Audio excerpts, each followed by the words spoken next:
be problematic because we do have, of course, Hungary, which already tried to both delay the progress, let's put it that way, of the country. And we also have Poland. The Polish defense minister announced that it will block actually Ukraine's EU accession until the country solves the issue of exhuming the victims of Volhynia massacre. So we do have, again, bilateral disputes. They will come, maybe not at the moment, but they will pop up. And the third challenge that I see, they can be the major thing I forgot to mention when discussing this negotiation framework. Negotiations can be suspended as for any other candidate country. So once the country does not comply with the fundamentals, so that's the first cluster, which opens first, closes to last. Of course, that they can be suspended. So it is very difficult. The third challenge is the situation of in Ukraine in wartime. I'll have to read one part because I would like to quote it. As for the current situation in Ukraine, so 142 premises of courts, bodies, and institutions of the judicial system were destroyed to varying degrees, up to the destruction and theft of property due to the hostilities. Representatives of the judiciary, namely 54 judges and 389 court employees, have also come to the state's defense. Since the introduction of martial law in Ukraine, 4 judges and 15 court employees have been killed as a result of armed aggression, and 165 courts have changed their territorial jurisdiction. So the capacity of Ukraine at the moment is very weak to comply with all the requirements.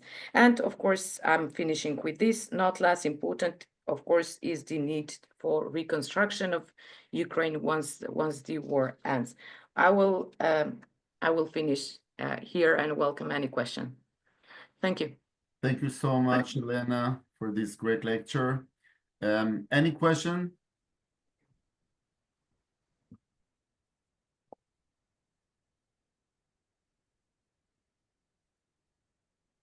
You're welcome to write in the chat, of course. And yeah, maybe not, later. Yes, please. Yes, you want to ask a question? I was just saying maybe later. Okay. Okay. So let's move on to the next speaker, Dr. Diego Varela from Alexandru Lon Cuza University. He's with us. He will talk about the enlargement and the geopolitical center of gravity of the European Union. Diego, the floor is yours. Thank you so much. Thank you very much. Sorry for the delay also in submitting. Thank you very much, Sarah, for accepting my paper for today. I have prepared a presentation. May I share it by Zoom? Yes, please.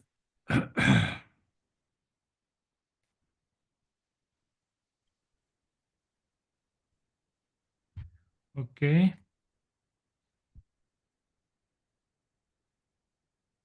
Can you see it now? Yeah, we can see you. Okay. The presentation is entitled Enlargement and the Geopolitical Core of the European Union. And the question is, where would the heart of the European Union lie after enlargement to Ukraine, Moldova, Georgia, Turkey, and the Balkans?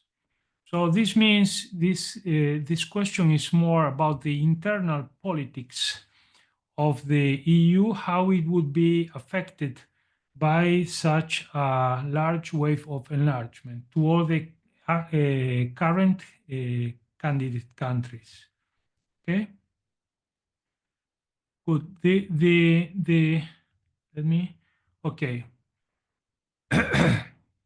This question has to do with the fact that I myself, I am from the western coast of Galicia, right?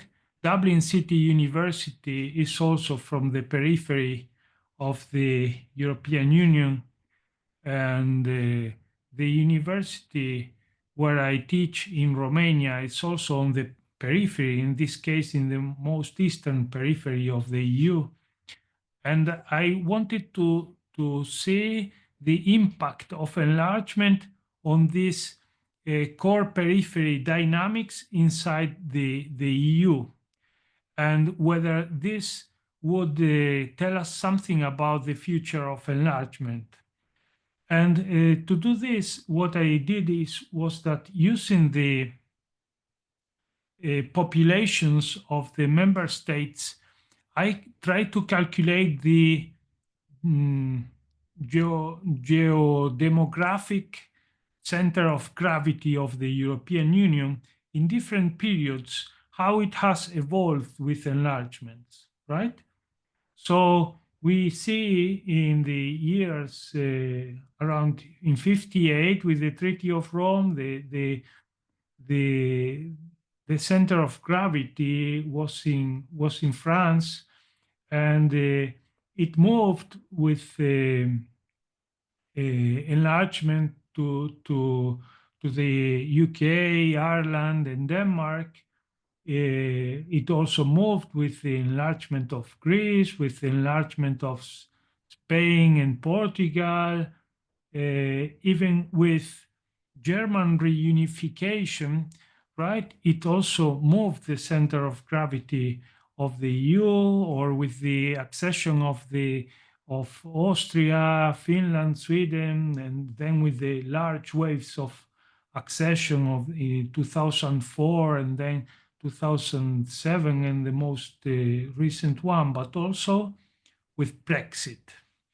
Brexit has had a great impact on the center of gravity.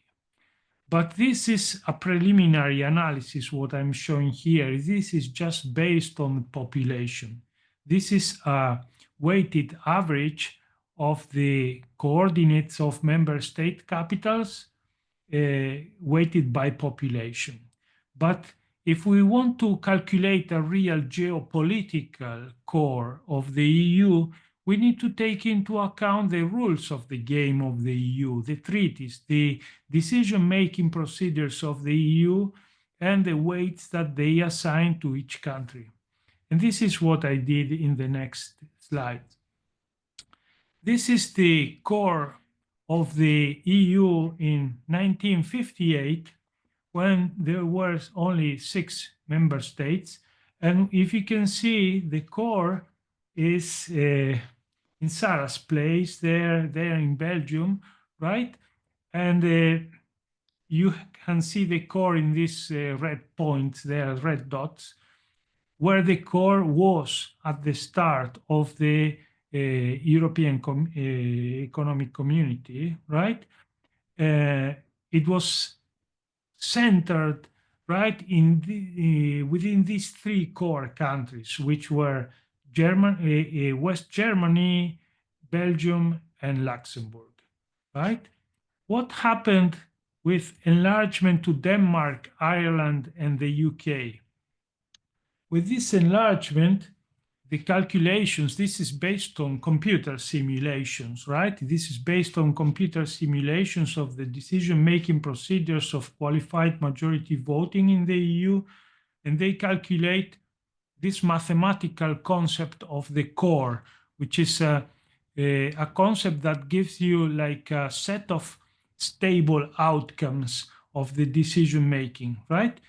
Supposing a game in which we want to locate a certain key infrastructure investment in a certain point in the EU, and each member state wants to attract it as close as possible to its national capital. After the accession of Denmark, Ireland, and the UK, the core didn't change much. You see, it remains there, centered on Belgium, right, where the capital of the EU is. With the accession of Greece, the core didn't change much either. It's also in that area now.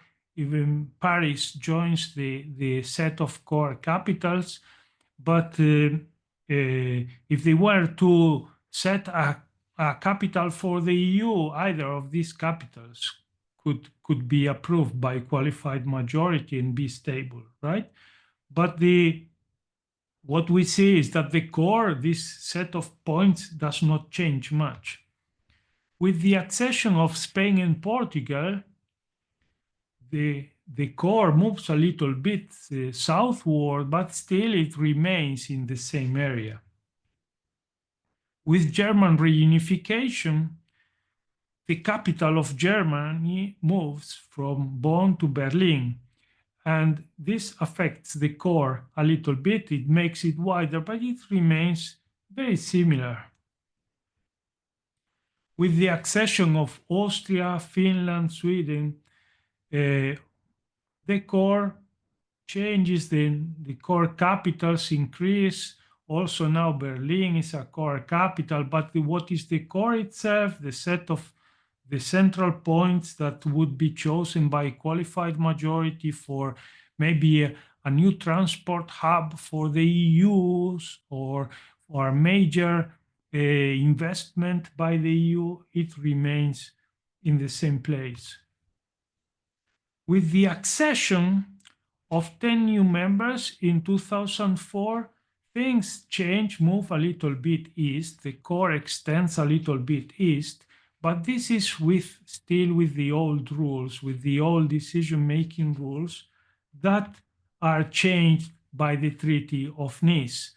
And the Treaty of Nice recenters the core more closer to, if you compare with 2004, with the old rules, it moves a lot east, right? And France almost remains outside the core. But with the adaptation of the Treaty of Nice, Paris remains within the core.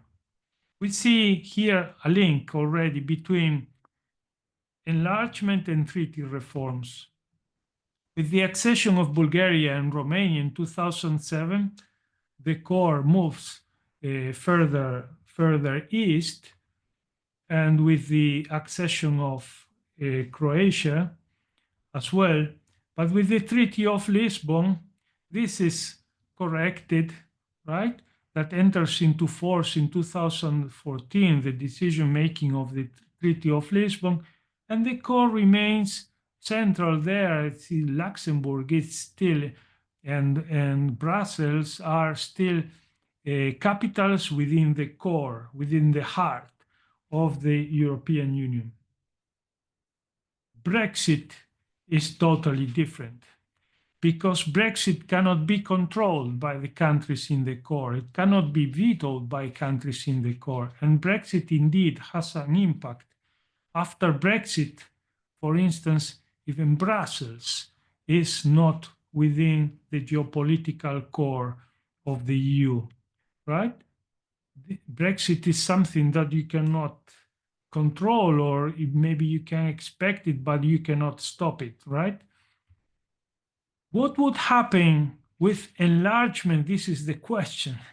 What would happen with enlargement to all the current candidate countries of the European Union? Okay, so in this case, you see the new core, right?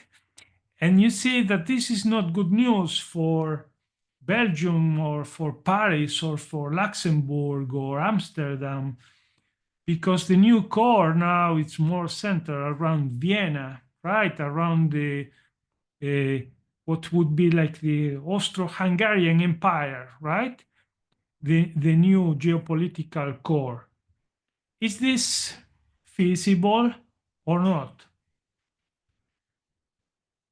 The previous presentation was about this, right? Whether these enlargements were likely to happen or not. Well, what we see is in the history of the EU, the core has not changed much.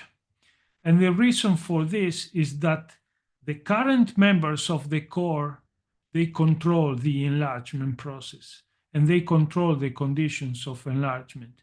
The only moment when the core substantially changed was with Brexit, which was not possible to veto by the current core countries. So what's the conclusion for enlargement?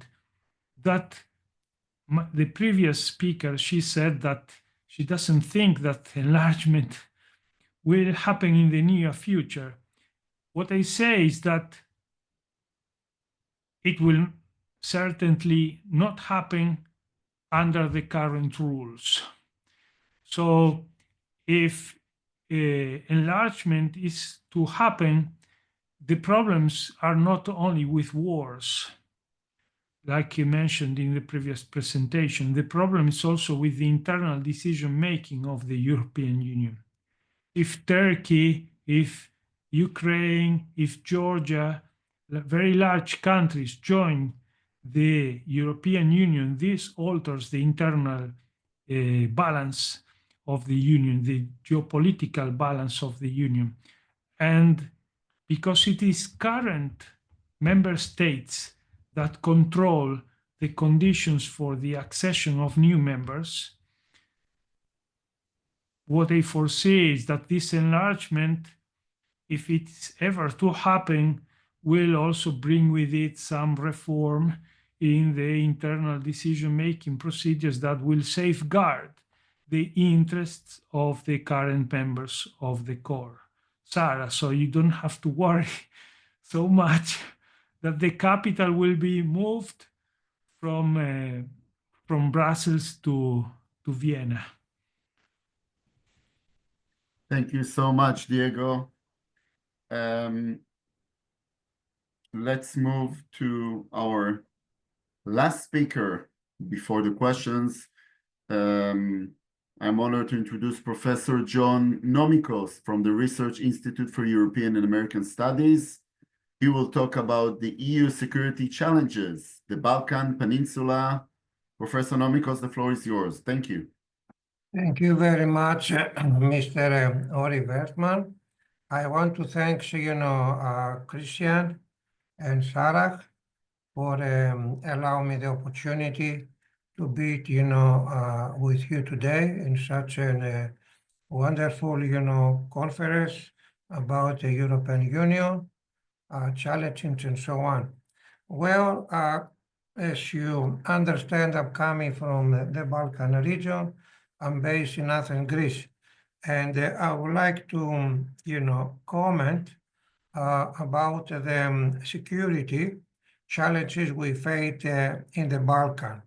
I would also like to tell you that everything that happens to Balkans accept and always influences the Middle East region and North Africa, because Balkan, Middle East, and North Africa are interrelated.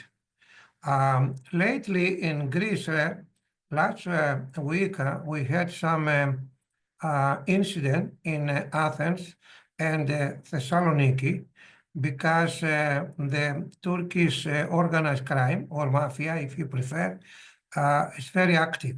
Of course, the Turks were fighting against them, with each other, because they are different organized crime that they would like, to, have control in the entire Balkan, including Greece, about, human trafficking, which is a multi-billion industry, because many people who come from Southeast Asia, Middle East, and Africa, also, from the Sahel region, to some extent, they found themselves in the southern Eastern Europe, but most of them through, Africa or Southeast Asia, they come to Greece, and from Greece they find their way to move, to the rest of the EU countries.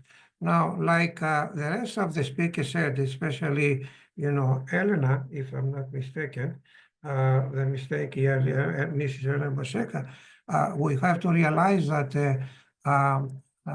January 1st, 2025, Bulgaria and Romania joined Schengen. Is that good? Yes, of course it's good.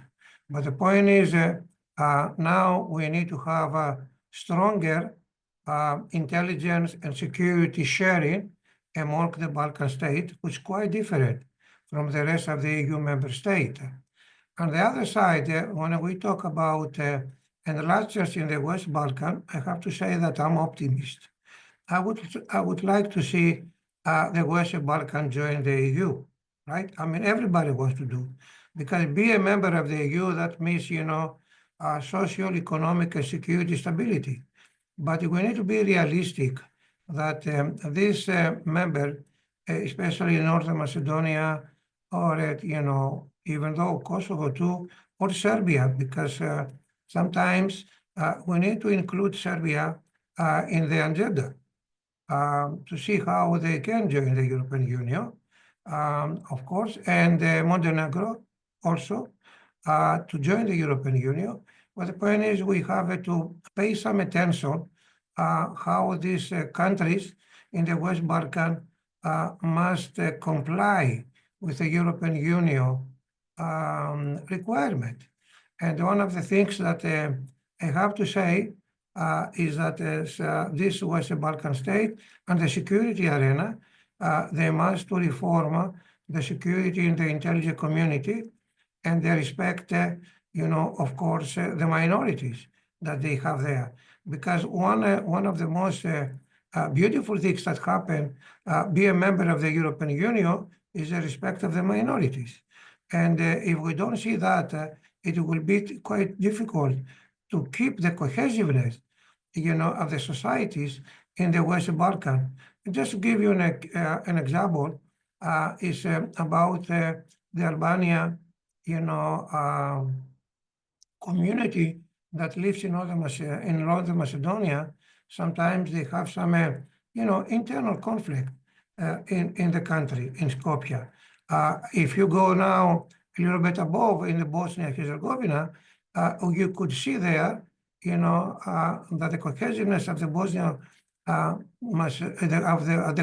the cohesiveness of the Bosnia-Herzegovina is at the risk when the Serbs who live there in Sreka, Banka Luka, sometimes, you know, they have internal conflict. So you see, number one, the respect of the minorities in order, you know, to have and to live in harmony.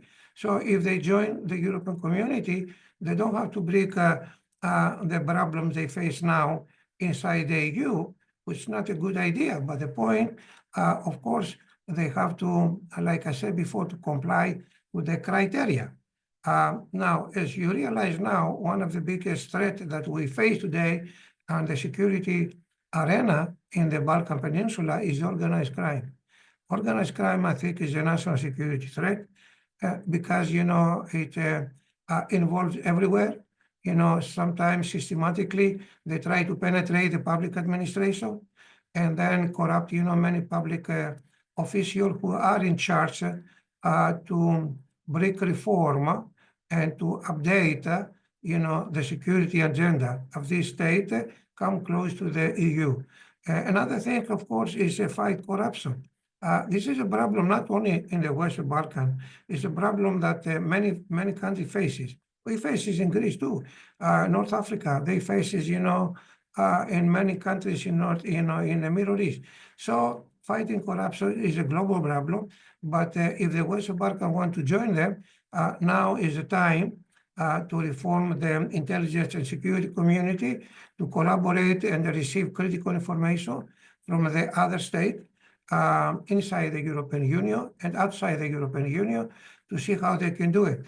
Because what we want to see a stable, you know, Balkan Peninsula. We want to see stable countries, and if they join, you know, the EU, and eventually some of these countries are already member of NATO, but it will be good, you know, to see also some other countries, you know, to join NATO.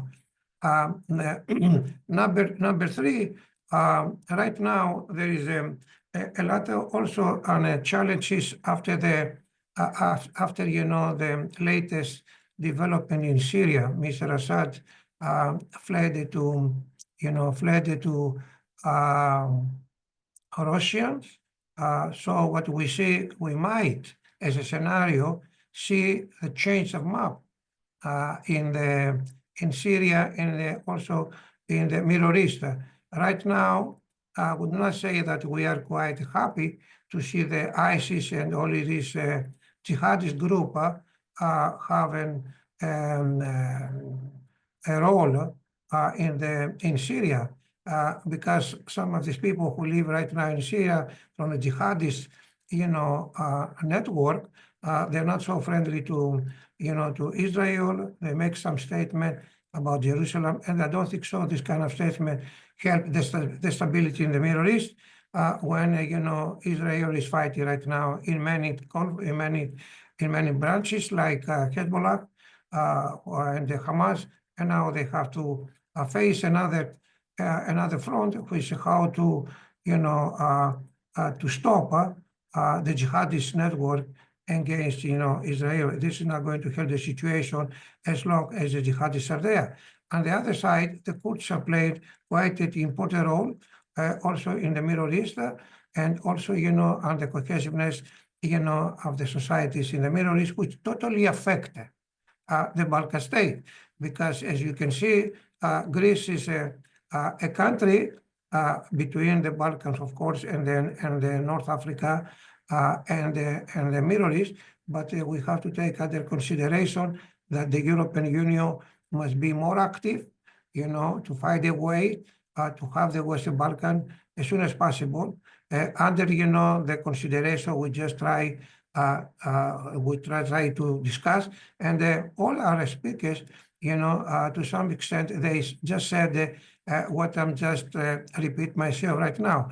But Ori and Sarah, I would like also in my speech not just to analyze the problem we face in the security, which I said is organized crime, is a money laundering, a big problem. Money laundering coming from drugs trafficking, and of course what we see is a big problem, smuggling, illegal arms, moving from one Balkan country to another, and the organized crime is sometimes play a special role to provide this kind of services, if I can say services, to all these illegal trafficking, human trafficking, and of course they are very rough people.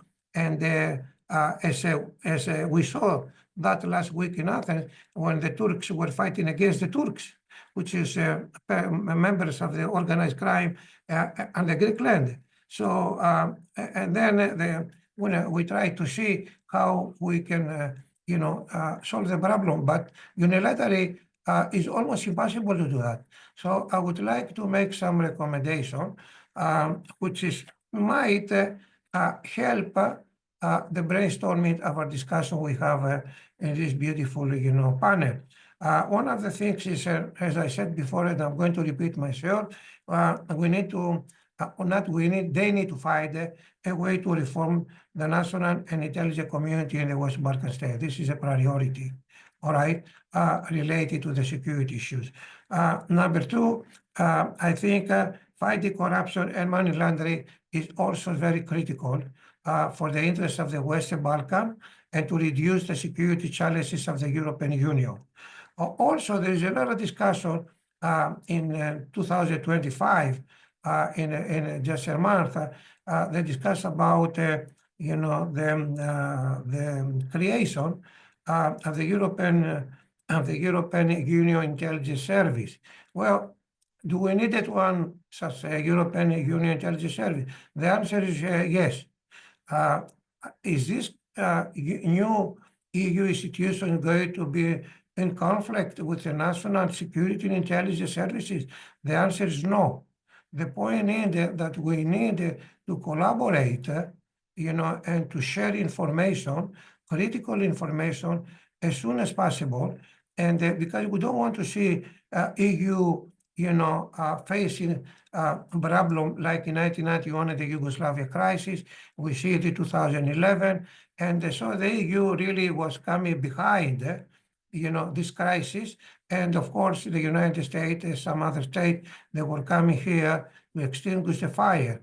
Now it's about the EU to take an initiative to be able, to have its own intelligence service, to collaborate with all the EU member states, 27, plus, UK, who's outside the European Union, because information is exactly what we need. And information must come domestically from the EU, and it must come externally from the EU. One country that is playing a critical role and the intelligence service is the state of Israel. Is the state, also Jordan. Is also, India. India is a huge country. It faces a lot at the open front, with people who come all the way from Pakistan, from Afghanistan, all the way to Turkey, from Iran to Turkey. Then they come to us.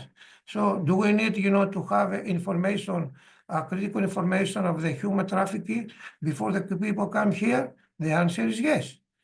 So you realize international intelligence service based on information is #1 priority.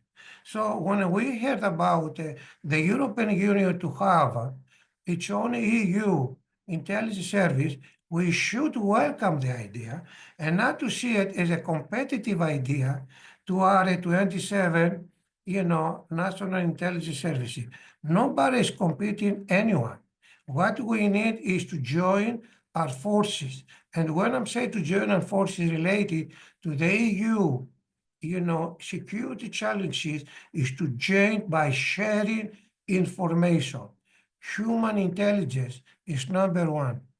If we don't have the luxuries to collect information from the field and to fight money laundering, organized crime, illegal trafficking, how we could, welcome new state in the European Union as the Western Balkan, as Moldova, as Georgia, as tomorrow, why not, Armenia, and all these countries. And of course, there, in the EU security, challenges, the role of NATO, the role of North Atlantic Treaty Organization is very critical. There's a lot of discussion about Cyprus joined the North Atlantic Treaty Organization, NATO. I think we should think about seriously, because NATO is a very, useful and very, great organization, but never undermine that. Remember only one thing, that NATO has the capacity to provide critical information.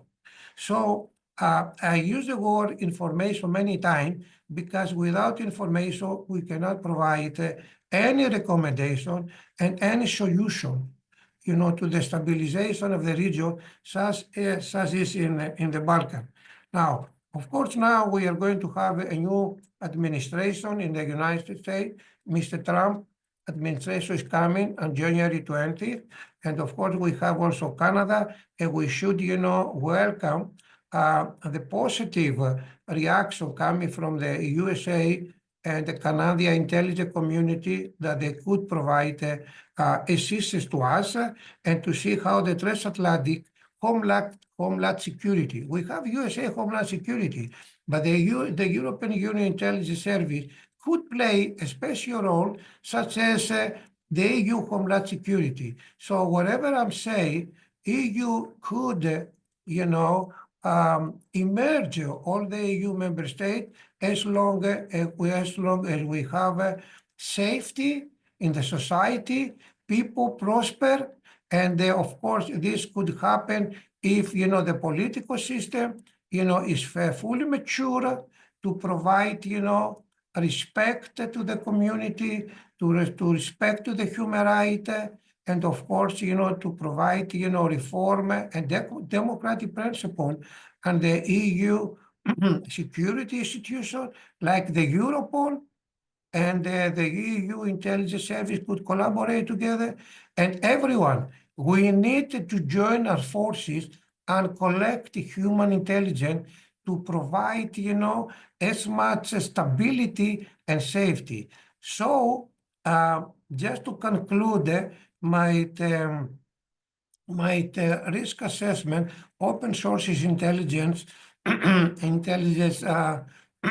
scenario today is just without critical information, without joining forces, it could be very difficult for us to have, Western Balkan and surrounding countries like Moldova, like I said, Armenia, like I said, Georgia join the European Union.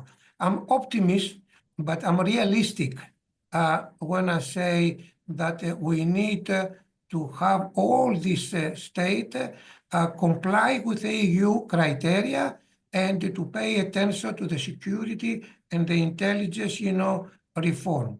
Thank you very much, Sarah. Thank you very much, Ori and Christian, for allowing me to spend 15 minutes with your wonderful panel.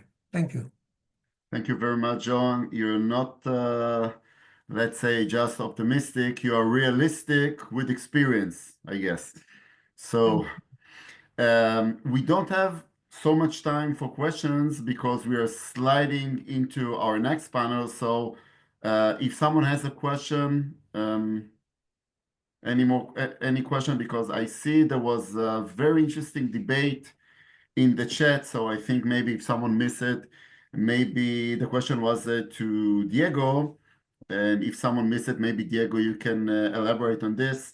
The question was from the perspective of the geopolitical core, how likely is it to have a multi-tiered type of membership after enlargement? I saw you answer a bit in the chat, but maybe you can Yes, say a few words the about it. question is whether the multi-tier Europe, this two-speed Europe, could help in incorporating these new members without affecting the core so much.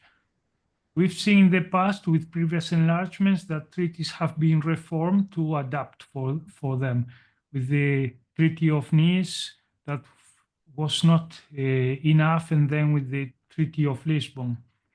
And in both cases, the treaties, they moved back the shift in the core brought by those enlargements. They counteracted those initial shifts.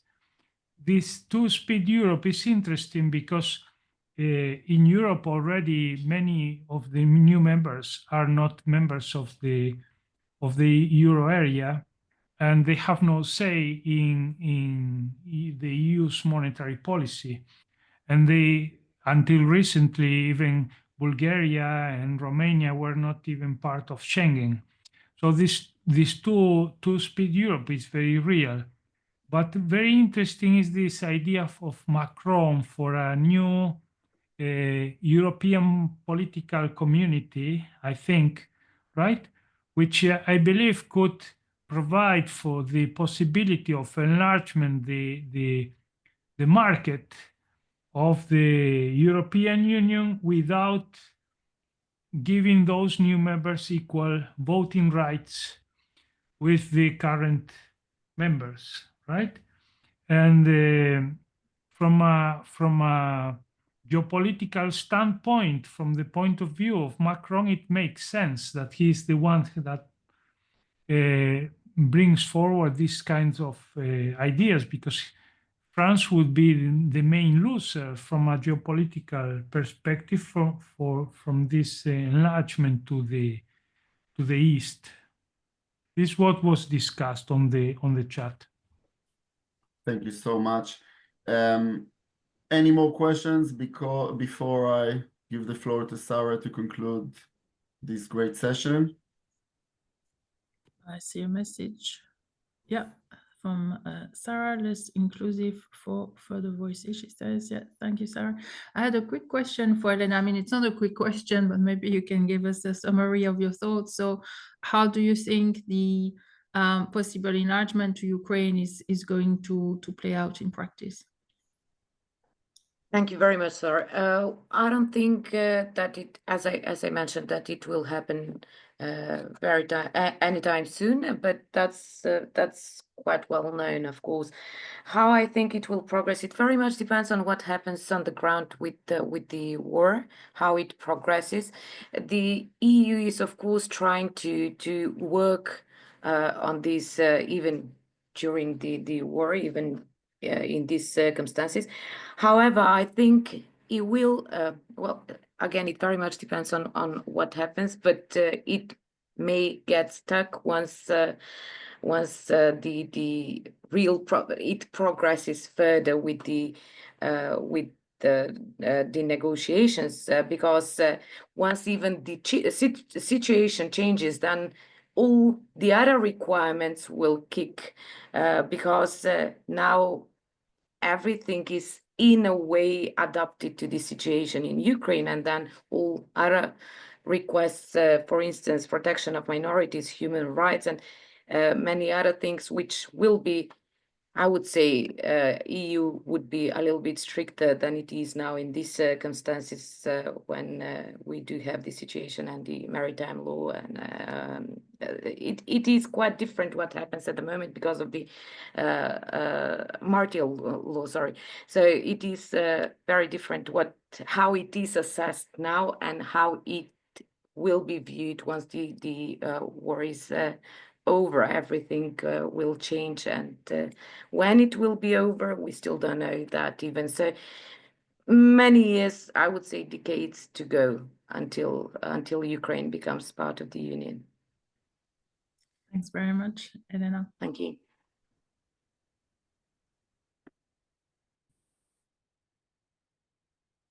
Thank you so much, everyone. We have, Sarah, do you have time for one last question? Yes, sure. I have a question for John, actually. John, you mentioned Israel and also the situation in the Middle East. How much do you think that, let's say, escalation in Syria, and I'm specifically asking you this question because of the Balkan area, is there any danger or let's say anxious or fear that the situation in Syria can produce another refugee wave like we had in 2015,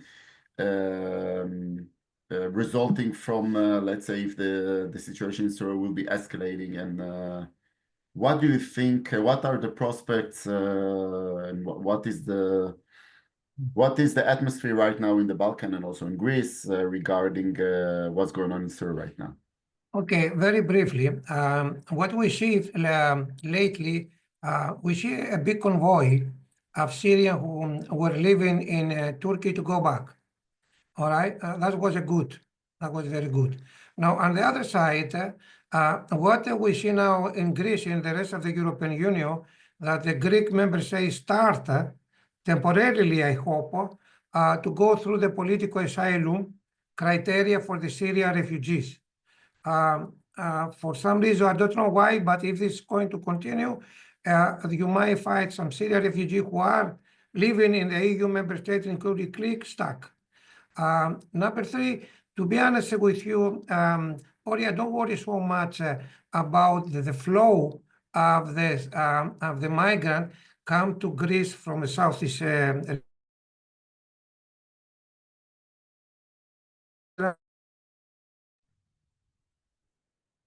You freeze for a second. With a cheap flight to You can hear me. Istanbul, and from Istanbul come to us. Yes, there is a possibility that the flow of the migrant from Central Africa, especially the Sahel region, come to us more than Southeast Asia migrant come here. And this is something which is EU must take into serious account. Of course, we are going to have a flow of migrants to Southern Europe. Italy is in the radar, and Greece is also in the radar. So Greece and Italy must face a new tsunami of the migrants, primarily from Africa. Thank you so much. You're welcome. So thank you so much for the great speakers, and I guess we can move forward in 5 minutes to our next panel. So Sarah, the floor is yours. Thank you so much. Thank you very much, Jorge, for chairing the session. Thank you very much to all the speakers, and thank you to all of you for the comments and questions. And we will indeed have our next panel starting at 1:15, so that is in 3 minutes if you want to quickly grab a glass of water or some coffee. So thank you very much, everyone, and see you in 3 minutes for the next panel. Thank you. Thank you. All right, everyone, so let's make a start. And I'm now delighted to introduce panel 1C, which is entitled The European Union and its Southern and Eastern Neighborhoods.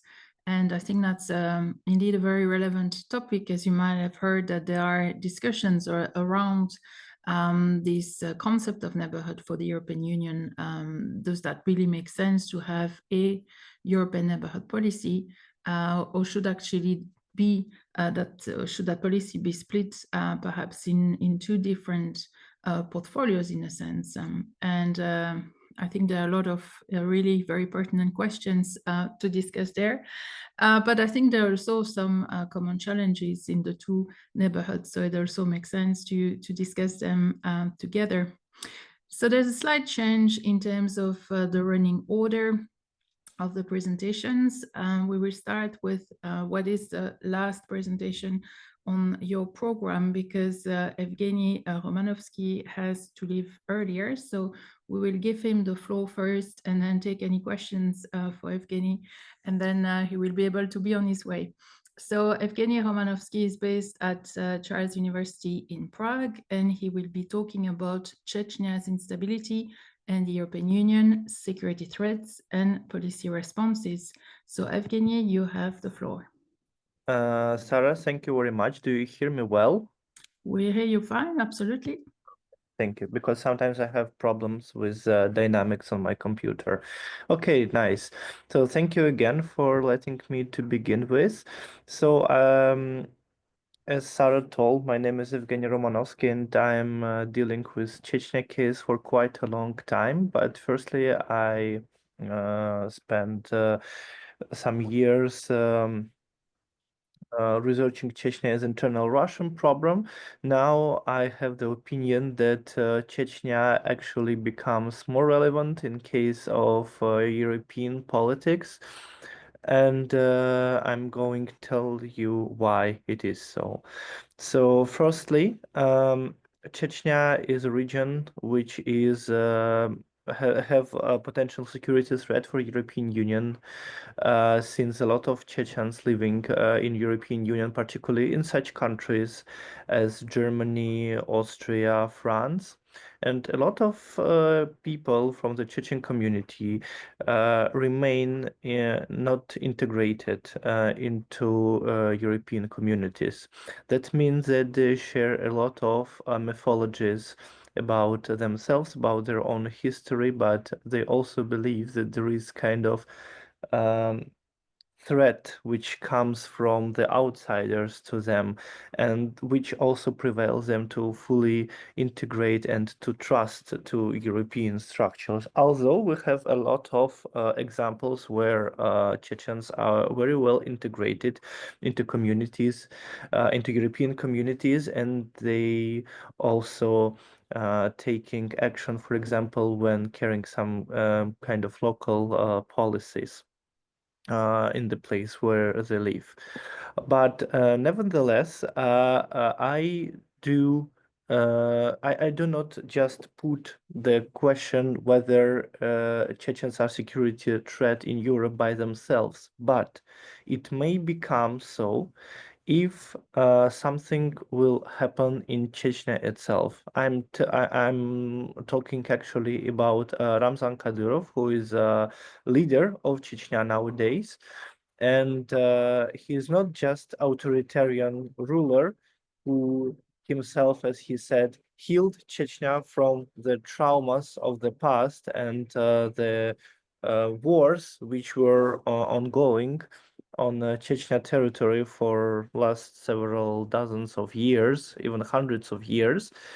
but because he actually created the regime of his personal power, which is very slightly tightened to Vladimir Putin, and any changes in this regime, be it like political situation or be it health issues of one or both of the leaders, can actually destroy the existing order in Chechnya and also create a political vacuum in this republic, which mean that this can be threat for both of Russia and Europe as well. So what Kadyrov actually did in Chechnya, he created some kind of form of new Chechen identity when he mixed together the nationalism, historical sentiments of Chechen people, and also dependence of Vladimir Putin personally, while destroying the opposition. And now the Chechen opposition, for example, living in Europe, have a very, very weak voice and not going deeply into what should be done. They're rather arguing with each other how they should actually live again while marginalizing Chechen communities living in Europe with some kind of religion narratives or ethnomythological constructions or etc etc etc. So I'm not even saying if, but I'm saying when Kadyrov will leave political scene, the political vacuum will take place in Chechnya, which will also cause the big issues for Europe, because these communities living here in Europe should find a new source of their own identity, how to exist without Kadyrov, right? So what is a big challenge for Europe? I think that firstly, every single European state, while having large Chechen communities, as I mentioned, like France, Germany, Austria, etc., sorry, they're dealing with the Chechens, they're dealing with not only Chechens, but with all migration flows by themselves, and there is no united asylum policies, which would cover like all the states of European Union, and who might create some kind of policies which would prevent radicalization, not just like individually in every individual member state, but on the European level. And also there are no tactics which would explain how actually to integrate communities very successfully on the European level. And the other big mislead of European Union is what actually I'm currently working on within my PhD thesis, that what's been said already by other colleagues, while there is institutional approach, how, for example, EU can be understood as a narrative kind of empire, which pushes another actors to act in a certain way because there is some kind of institutional approach and the values which are shared throughout institution.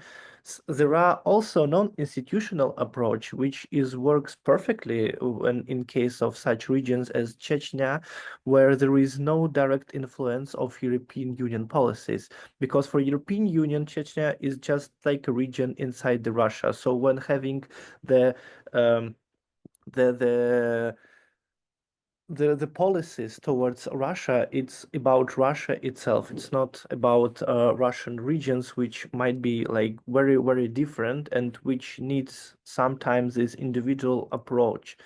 So European Union underestimates this non-institutional alignment, because I'm speaking with a lot of people coming from Chechnya, not only Chechnya, who are migrating from the North Caucasus to European Union, and they do recognize European Union by exact the same parameters as people, for example, do recognize it here in Europe by the values which European Union spreads. But while European Union doesn't use this approach, and European Union actually acts very, I would say, eclectically, while, for example, choosing one values which it would like to promote and the other it dissolves. For example, like protecting LGBTQ rights, which is like a very like a cultural shock for Chechen people. For example, when these persecutions of LGBTQ people took place in Chechnya in 2017, European Union was speaking out loudly by protecting such kind of people, which had like a very negative effect, because besides of prosecuting LGBTQ people, there are a lot of other categories of people in this region who are persecuted, and they are suffering from the lack of democracy and good governments and the rule of law, which actually European Union underestimates. So my point is that European Union should actually put more attention on how it understands its values and promote them more even in Russian regions, which could actually create an alternative to the to Moscow model, how they rule these regions, and this would actually make people from the Northern Caucasus, especially from Chechnya, to understand European Union not just as a defender of LGBTQ people rights, but more widely as defender like of people by themselves. So these values which European Union actively spreads, it could be also used in Chechnya as well. And this will partially, I'm saying partially, because there are people who are not able to integrate, or maybe too radical to integrate, not accepting the European way of life.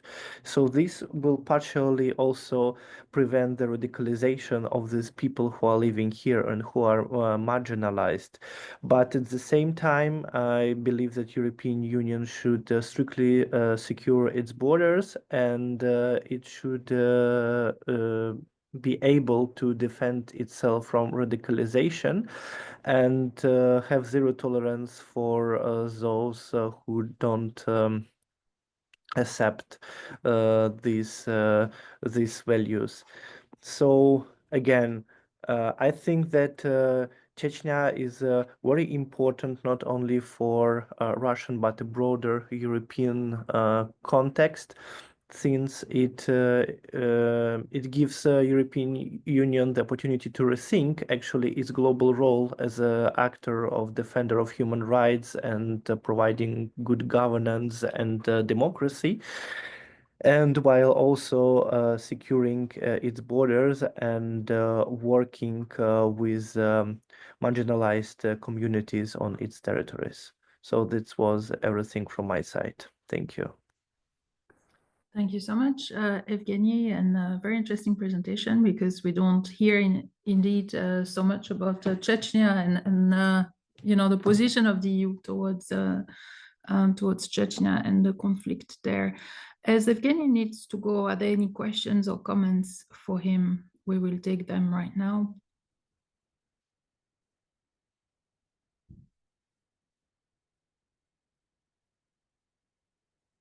Well, this is a huge and important topic, Evgeny, so I'm really glad to see you working on this. And I've got many questions, so I'll just stick to one big question, which is, I just don't know to what extent is there an anti-Kadyrov alternative elite, either within the Chechen community inside Russia, outside Chechnya, or in Europe?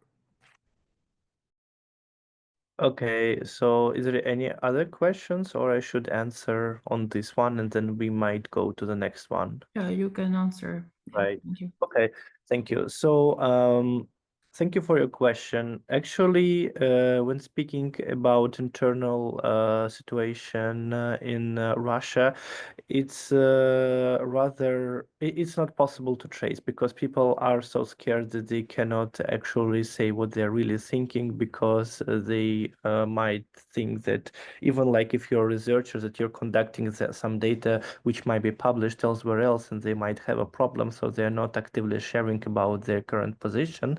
While here in Europe, there are some groups, as I said, opposition groups, which are having very strong anti-Kadyrov narrative, I would say.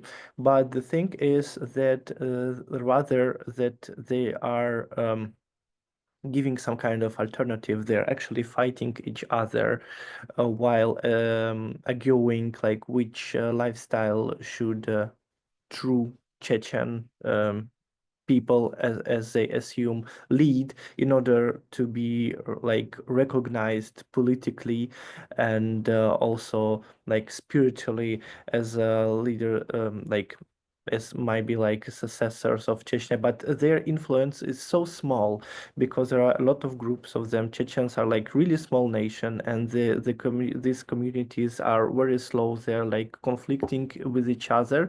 So while everything which is connected to Chechnya is being represented as connected to Kadyrov.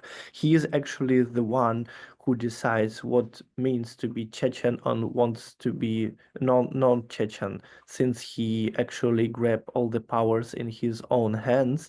And while he's the end of his political career or end of his physical life, this will be like a huge vacuum because a large amount of like information, traditions, religious and civil practices should be rethought again, should be rethought, since everything which is done now, it's what Kadyrov personally likes or dislikes.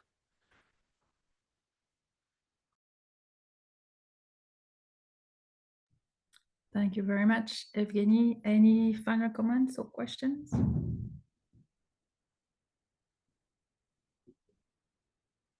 No, in that case, well, I would like to thank you again for participating and hopefully see you on another occasion. Bye-bye. Bye-bye.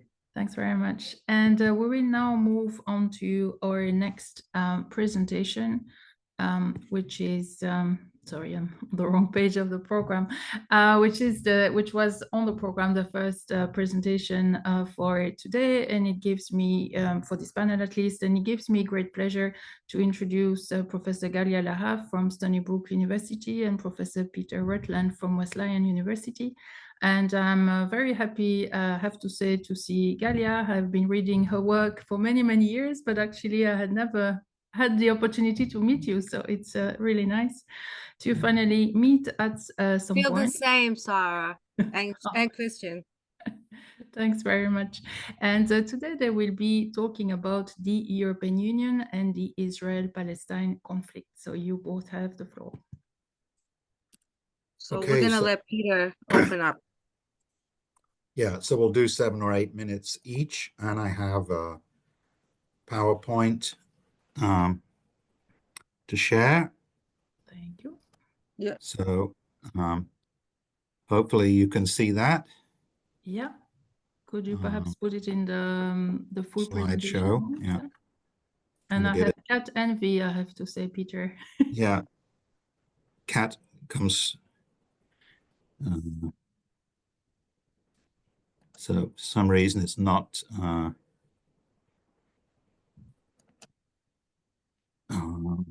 Okay, yeah, slideshow, yeah.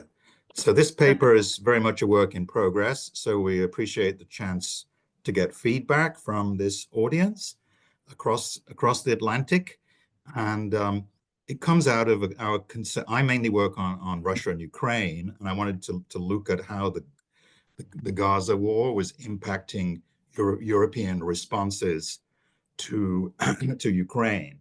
And then talking to Galia, we realized that the conjunction of these two wars represent a massive challenge to European identity, to European institutions. So following on from the previous panel, which I watched with interest, this question of the EU as a normative power is receding into the past, but it's still obviously the main focus for Europe's narrative about its position in the world, including the use of economics. But of course, that economic role has been shaken by the energy crisis caused by the Ukraine war. But this kind of bundle of normative influence, including economic connections, promotion of rule of law, and cultural ties and values more broadly, this package of instruments for promoting Europe in the world has been singularly ineffective in the Middle East. Start off with the case of Israel. Europe's normative cultural power approach works well with Israel. It's the only democracy in the region. It's been culturally connected to Europe very intensely through, for example, the Eurovision Song Contest, four-time winner, and its very active trade and technology development with Europe under the association agreement, not without problems, of course, but it is the 14th largest trade partner of the EU.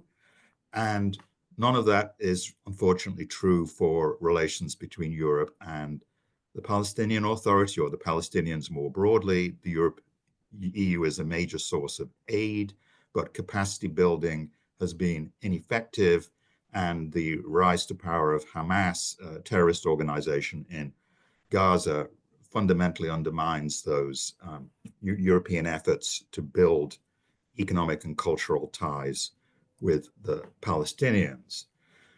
More broadly, this problem of the Mars-Venus problem, that the Europeans, while building European integration, outsourced security to the United States and NATO and the US nuclear umbrella, and that worked during the Cold War, but after the Cold War, with the withdrawal of US attention from Europe and the rise of an aggressive Russia and the invasion of Ukraine, that's really overturned that balance and causes huge problems for the Europeans. And turning to the Middle East, the same problem of outsourcing security to the United States means the United States has been calling the shots, basically, and through its willingness to support Israel's security through thick and thin, veto power at the UN Security Council, again, has marginalized Europe from effective influence over Israel and trying to bring about a peaceful two-state solution. Turning now to European identity issues, we have the fading burden of history, that the complex relationship of Europe with the Mideast, refracted both through the colonial legacy of Britain and France, but also through the legacy of the Holocaust. That complicated set of attitudes and relations between Europe and Israel has been fading over time, and the positive image of Israel, this is even before the Gaza war, was declining, and also in a sense of European responsibility for the Holocaust has also been declining over time. And these conflicting moral imperatives effectively kind of cancel each other out, arguably, but the balance between these factors varies greatly from country to country, and a key factor in shaping that country response is the presence of a Muslim migrant minority. And what we're working on is trying to develop a kind of typology of responses to the Gaza war and to the Ukraine war in all the member states of the European Union and other European countries. And so we see three blocks of broadly pro-Israel as reflected in UN votes and recognition of the Palestine Authority, neutral or ambivalent, and pro-Palestinian. And then in terms of the political spectrum within each country, that would, a whole other project would be, tabulating the position of political parties within. And we've started doing this for Germany, for example. And in broad terms, the left tends to be anti-Israel because it fits into a narrative of anti-Americanism and anti-colonialism and anti-capitalism and anti-militarism and secularism. And Israel is on the wrong side of the fence from the left's point of view on all those dimensions. While the right increasingly is pro-Israel because it is seen as anti-Muslim. And at that point, I will hand over the floor to Galia. And Galia, just tell me when you want the screen to advance. And I can... Okay, thank you so much. I think that Peter basically gave you a sketch. The two important things being that we are really at the very beginning of this collaboration. We have, as you can see, even from the change in title, we started to expand outwards from the Israel-Palestinian situation to really looking at the Middle East. I think, as you can see, the world is really changing in real time. So there is really a lot to say, but I just, my position really is to try within this context as a specialist on the European Union and especially on immigration and refugees, to look at this conflict and the EU's position vis-a-vis its neighborhood and policies on the major security arena, looking at how this conflict in the Middle East is affecting the European Union per se. So in brief, since we only have a few minutes, I just want to broach on two ways that we've been seeing this Middle East policy. And when we say Middle East policy, we start from the Israel-Palestinian situation to really looking at the greater Middle East, the Arab world. And there are two fundamental ways that we see the European Union being tested here. The first is actually very relevant to the entire theme of this conference, and that is the European Union's foreign and security policy. So there are structural limitations or structural, I would say, influences of the EU's position vis-a-vis this policy, especially vis-a-vis Israel and the Palestinian conflict. One of the foreign policy, I think most of us here know, and challenges and institutional constraints is how the European Union can actually move forward towards a common, somewhat more of a harmonized policy when it comes to its foreign position. As Peter mentioned, the European Union, despite all of its efforts, has had very limited success as a power broker in the European and the Middle East. However, it has been the voice of humanitarian interests, and of course, this foreign policy has affected the way that it has been dealing with the Palestinians and, of course, the Israeli war. I would say that from an integration point of view, this is one of the major test cases for the foreign policy because, as many of us know, the European Union countries, the member states themselves, have so much internal conflicts within their own societies about the position vis-a-vis Israel and Palestinians, but also because within the European Union member states, there are very strong positions. As Peter just noted, there are a couple of blocks that we've noted emerging with regards to the most recent conflict, that is the Israel's right to defend itself versus the Palestinian cause for the nation, for its own nation state. So in terms of integration, I think there are experts here that probably can say a lot more about how this will affect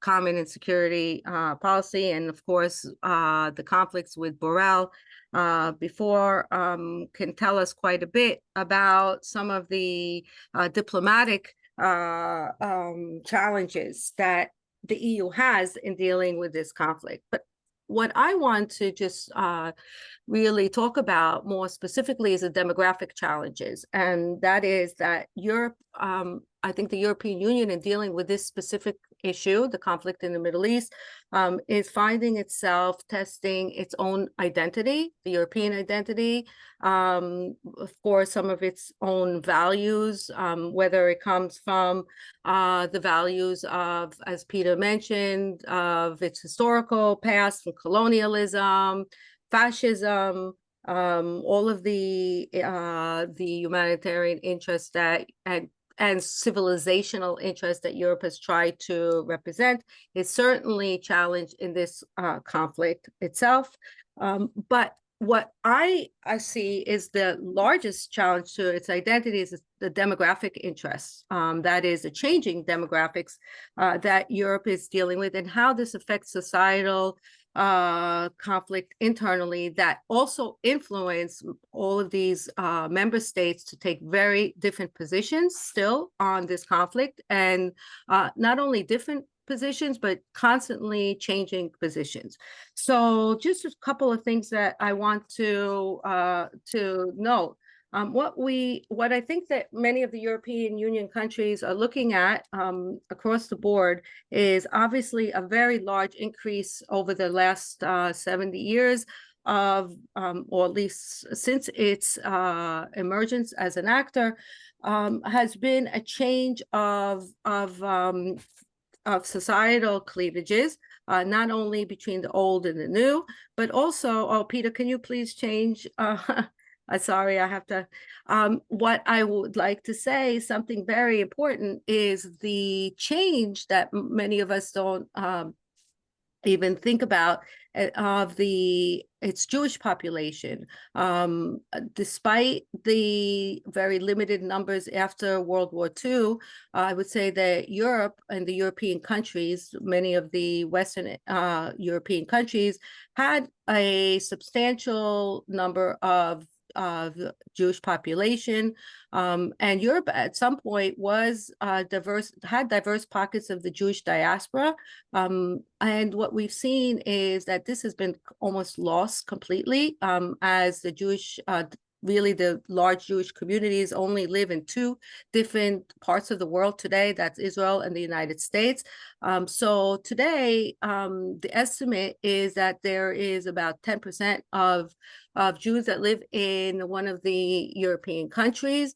That's only about 0.2% of the total population, but that has actually been shrinking over time, though it is possible that there could be some reversal given the outmigration of many young Israelis today. But that's really not the major story. I'm sorry, I got a little bit of distraction from Sarah's chat. So with this interesting decline of the Jewish population, there's also, many of us have noticed, a very, I'm not sure if it's large, but certainly a significant increase of anti-Semitic types of what has been called hate crimes incidents. According to what some of the reports, every country has experienced this differently. France, for example, has experienced over 6 months of the original October to January 2023, over 1,000 hate crimes just in that period alone against Jews. So that's one figure. But the second change, Peter, is really the important perceptions of Jews within within each of these EU countries, and the perceptions of anti-Semitic or incidences or perpetration of which, as you can see from this figure, is really very, very interesting, given that this perception of anti-Semitic incidences is not wholly on the part of the extreme right. There really is an emergence of what many feel is a hard left that has been increasingly I would say Israel, anti-Semitic. We can quabble about what it really means, but the repercussions are that we're seeing an increase of hostility against Jews in Europe, despite the decrease of their numbers. Next, please. Before you leave, I would say that the country variations show that in some countries, Eastern European countries, it's really perpetration from the extreme right. In other countries, especially in the Western Southern countries, this kind of antagonism seems to be coming from the extreme left. And then there are a number of Northern countries that seem to have this kind of this kind of attitude from what some people say comes from a large Muslim population. But this is really, okay, sorry, Peter. But I guess what I would say is the most obvious one, and that is the one that derives from my own specialty, and that is the increase of the Muslim population in Europe dramatically since World War II. Today, as you can see, there are about 27 million Muslims that live in Europe, and this accounts for about nearly 5% of the European population. Again, this is varied across the countries, but what this really means is that with this increase of extreme or radicalization, with this changeover of demographic constituencies, there is, next please, an increase, of course, of populism, across not only populism and anti-Muslim sentiment, of course, but next figure, please. I go fast so we can have time for questions. What we're seeing is a dramatic increase, of course, of the right-wing populists in Europe. These kind of demographic and political shifts, I think, are extremely important to understanding the conflict and sort of the constraints to harmonizing the European Union's policy towards towards the Middle East conflict. And I think will actually continue to grow as the crisis in the Middle East grows as well. That's it. Thank you very much, Peter and Galia. Complex, very complex, and you really covered a lot of ground, and I'm sure there'll be more questions later after the other presentations. So let me just give me a second, because I have somehow closed my program, so I'm unable to read. Oh, I'm sorry, Sarah, since I have your attention for a second. I'm reading in real time also your comments, so I just wanted to know what you disagree with, and I'd love to see if you can talk about that, because as I said, this paper is all in the making, so I really would like to see what your comment was about. Sarah, would you like to unmute yourself and Oh, it's not you, Sarah. It's the other Sarah. Okay. Yes, it's not me. I'm Sarah with a H, and the Sarah without a H. If I may interrupt, I think it was related to the former panel. I think. No, it was not. It was I was hoping that it was a question for you as well, Sarah. But yes, it's about how the EU's role seems to be presented a bit like almost undermined, because it is very well documented and beyond how it is an increasing international actor with a very much important role, that nobody is able to have a similar ability for coordination and, for security purposes and to safekeep the world. That is, as I said, very much well documented. So the EU does have a say, and it is moving in the right direction to address, to be more in a better position, an improved position to address these global issues, amongst many others. Thank you. Okay, so if I understand, so you don't agree that the EU has a position, you think that the EU has a stronger position in the Middle East conflict than I would assert? I don't know the ins and outs of it. Excuse me. I don't know the ins and outs of it or your research in particular or beyond this presentation. But from my perspective and from what I know from an international security perspective, the EU's role is beyond important and beyond relevant and also beyond increasing in its legitimacy, and it's given more legitimacy on an international level to intervene and have its voice heard. And to address multiple of these societal concerns, like in Chechnya and beyond. And the EU has the power to do that, and the European Union has the power to do that. But no other country can do that. And that is the strength of the EU, is the unity. Yes. Yeah, okay. So I think that I just need to answer this very quickly because I don't want to be misconstrued. I believe that the EU's role would be much stronger in the Middle East if they were harmonized. But at the moment, despite the import of the security, the common security pillar, I would say that it really has not been able to be a power broker in the Middle East. That's in the Middle East. Maybe in the last week or month, but I think its role would be much more, walking the path a little bit. Yeah, and I'll leave it at that. Yes. All right, so we'll perhaps take other questions later. And Sarah, just to set up briefly, just the other day I was discussing these kind of questions exactly with someone from an important country outside Europe.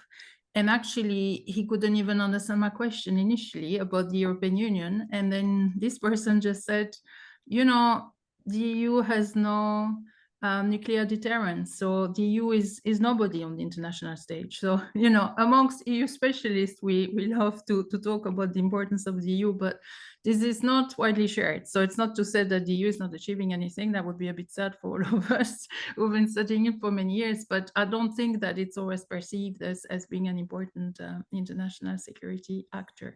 But that's a broad discussion, and we can come back to that after the next presentation. So thank you very much to Peter and Galia, and we will now move on to the next presentation by Dr. Ori Bertman from the University of South Wales, and he will be talking about the radicalization of the Palestinian public. So Ori, you have the floor. Thank you so much, Sarah. I will put my presentation. Can you all see it? It's starting? Yeah, that's great. I know it's not the stage of the question yet, but if I may comment very, very briefly, I do agree with most of you what you said regarding the intervention of the EU. But as you have already mentioned, and Sarah, this is to you, not Sarah Leonard, the other Sarah. Unfortunately, if you want to intervene and to have an impact, you need boots on the ground on the more general perspective, and the EU doesn't have it. So this is another topic that we can discuss later. But first of all, thank you, Sarah and Paul, for your great presentation. I never met you, and it's great to meet you. But the audience need to know that we never met and we didn't coordinate, because I feel that my presentation is really connected to yours, especially with the pictures. I will speak about the Palestinian public opinion, and it's so relevant these days. And just a bit methodology. The data is based on public opinion polls conducted by the Palestinian Center of Policy and Survey Research, led by Professor Khalid Shkaki, who is one of the most prominent experts on Palestinian public opinion. In fact, since 1994, he has been conducting quarterly polls, and I'm fortunate to analyze all his polls together with the other opinion polls with other research pollsters, but Shkaki is the most prominent one, and the fact is his advantage is that he's conducting a poll every 3 months, and more interesting is that the questions are similar, so we can have an opportunity to view, and I will introduce it in a brief. We have an opportunity to see what happened, what was the shift, if there was any shift, of the Palestinian public opinion, and in a matter of time. And we'll discuss it in brief. And of course, these polls are carried out in both the West Bank and the Gaza Strip with a face-to-face interviews and approximately between 1,200, 1,300 interviewees. And of course, the margin of error is plus minus 3%. And yeah, before we talked about the pictures before, but this is from 2023. Very lately, we see a demonstration, of course, from the river to the sea, you know, the continuation. This, by the way, was in London. But, you know, those demonstration and, you know, in that demonstration, other demonstration, we saw many European and also United States flags are being teared up and being burned by those people who chant for the destruction of the Jewish state, but and also for the destruction of United States and other European countries. But, you know, it's not a unique thing because of the Gaza war. We saw it before, for instance, 2021. We see another demonstration in London. We see those people again burning the Israeli flag. But we saw it also, you know, not just in Europe and United States. This is a picture from 2015. By the way, there was no war back then in Gaza. And we see what they're doing with the American and the Union Jack, and of course, the Israeli flag. So this is something very common. And it's not because any war or any conflict that was recently held. So let's move on to the questions. And, you know, before delving into the answers, I just warn you, don't blame me for the results and the outcomes. This is Khalil Shkaki's questions. He's a Palestinian who asked the Palestinians themselves what they're thinking about several topics. And you know, there are many questions, but since I have only 15 minutes and only 8.5 remained, actually 9.5 remained, I will try to take the best and the most interesting question in order to deliver my point. So the first question, and by the way, also this translation, I haven't done it. It's from his website. So, under current conditions, do you support or oppose abandoning the two-state solution and demand the establishment of one state for Palestinians and Israelis?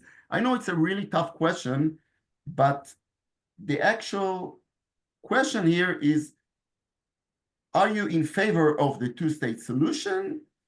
And do you want a one-state solution, meaning that both Israelis and Palestinians, both Jews and Arab, live in one state? Okay? And I know that many journalists in the world say, yeah, we should have one state, one democratic state. Good luck with that. But let's see what the Palestinians think about it, actually. These are the results. Even though many in the media try to tell us Palestinians eager to have one democratic state. We hear it a lot. Many in the Western media, of course, in Al Jazeera. But the fact is, and not the bitter fact, I think the results are quite not collide with reality, but we can see that 70%, sometimes even more, of the Palestinians, they don't want to abandon the two-state solution and establish a binational state. And when we see the results in the West Bank, and again, see, this question was first being introduced in June 2010, almost 15 years ago, and we see almost every time the same result. around 70% of the Palestinians, they don't want to abandon the two-state solution and establish a binational state. Gaza Strip, more or less, we see the same result. But from those results, we can say, okay, the Palestinians, they don't want a binational state. Probably they support the two-state solution. Are they? Let's have a look. Let's see the results. So, do you support or oppose the solution based on the establishment of a Palestinian state alongside Israel, known as the two-state solution? You know, the logic here would be that since they don't want, 70% of them, in average, they don't want a binational state and they don't want to abandon the two-state solution, probably we will see that 70% of the Palestinians support the two-state solution. Yet, I'm sorry to disappoint you, or not. There we go. In the last poll, almost 70% of the Palestinians, they're against the two-state solution.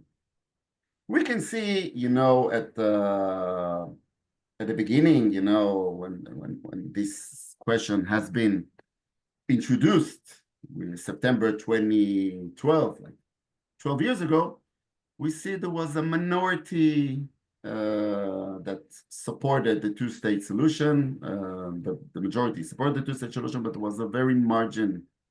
Let's say it was almost a tie. But according to the last poll, and of course, since 2017, we see that the majority of the Palestinians, they don't want two-state solution. We see the same result in the West Bank. We see the same results in the Gaza Strip, more or less. And we can conclude right now that the Palestinians, they don't want binational state, and they don't want a two-state solution. So what they want? This is the million-dollar question. And in fact, Shkaki was very careful to ask this question.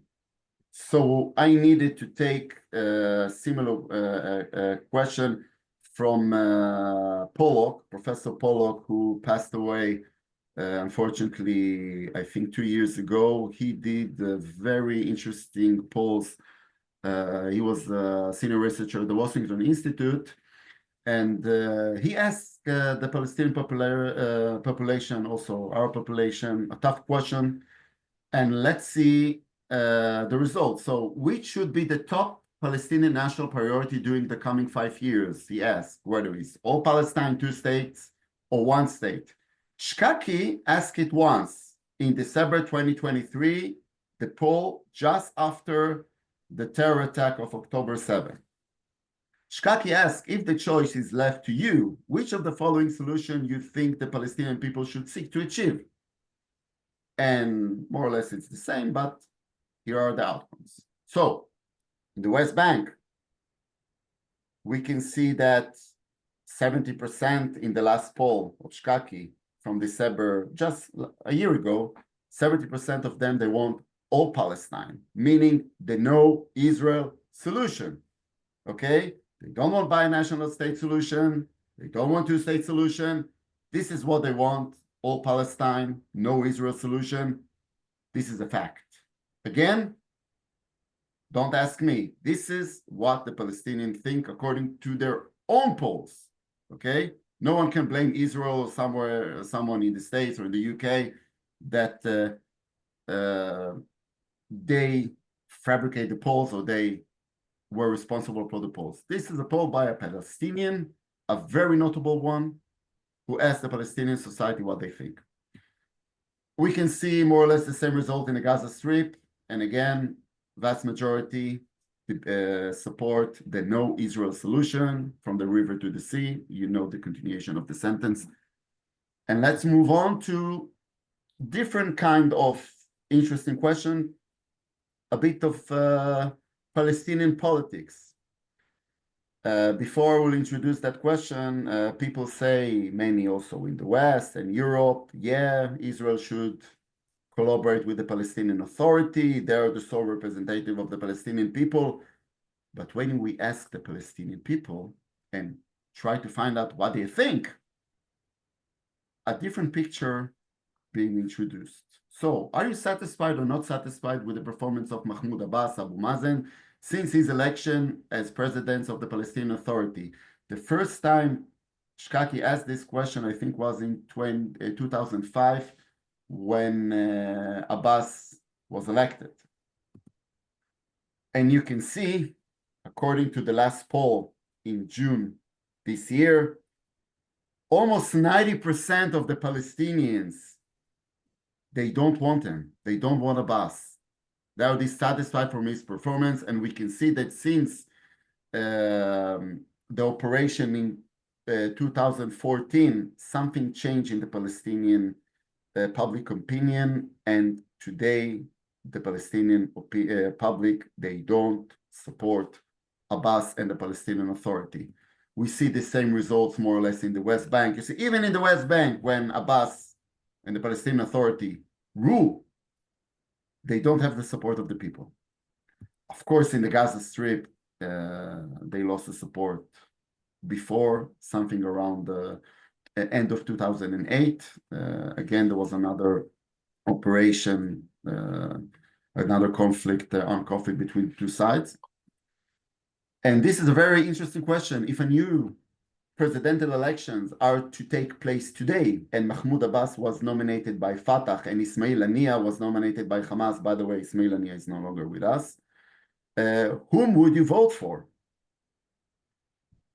I guess you won't be surprised.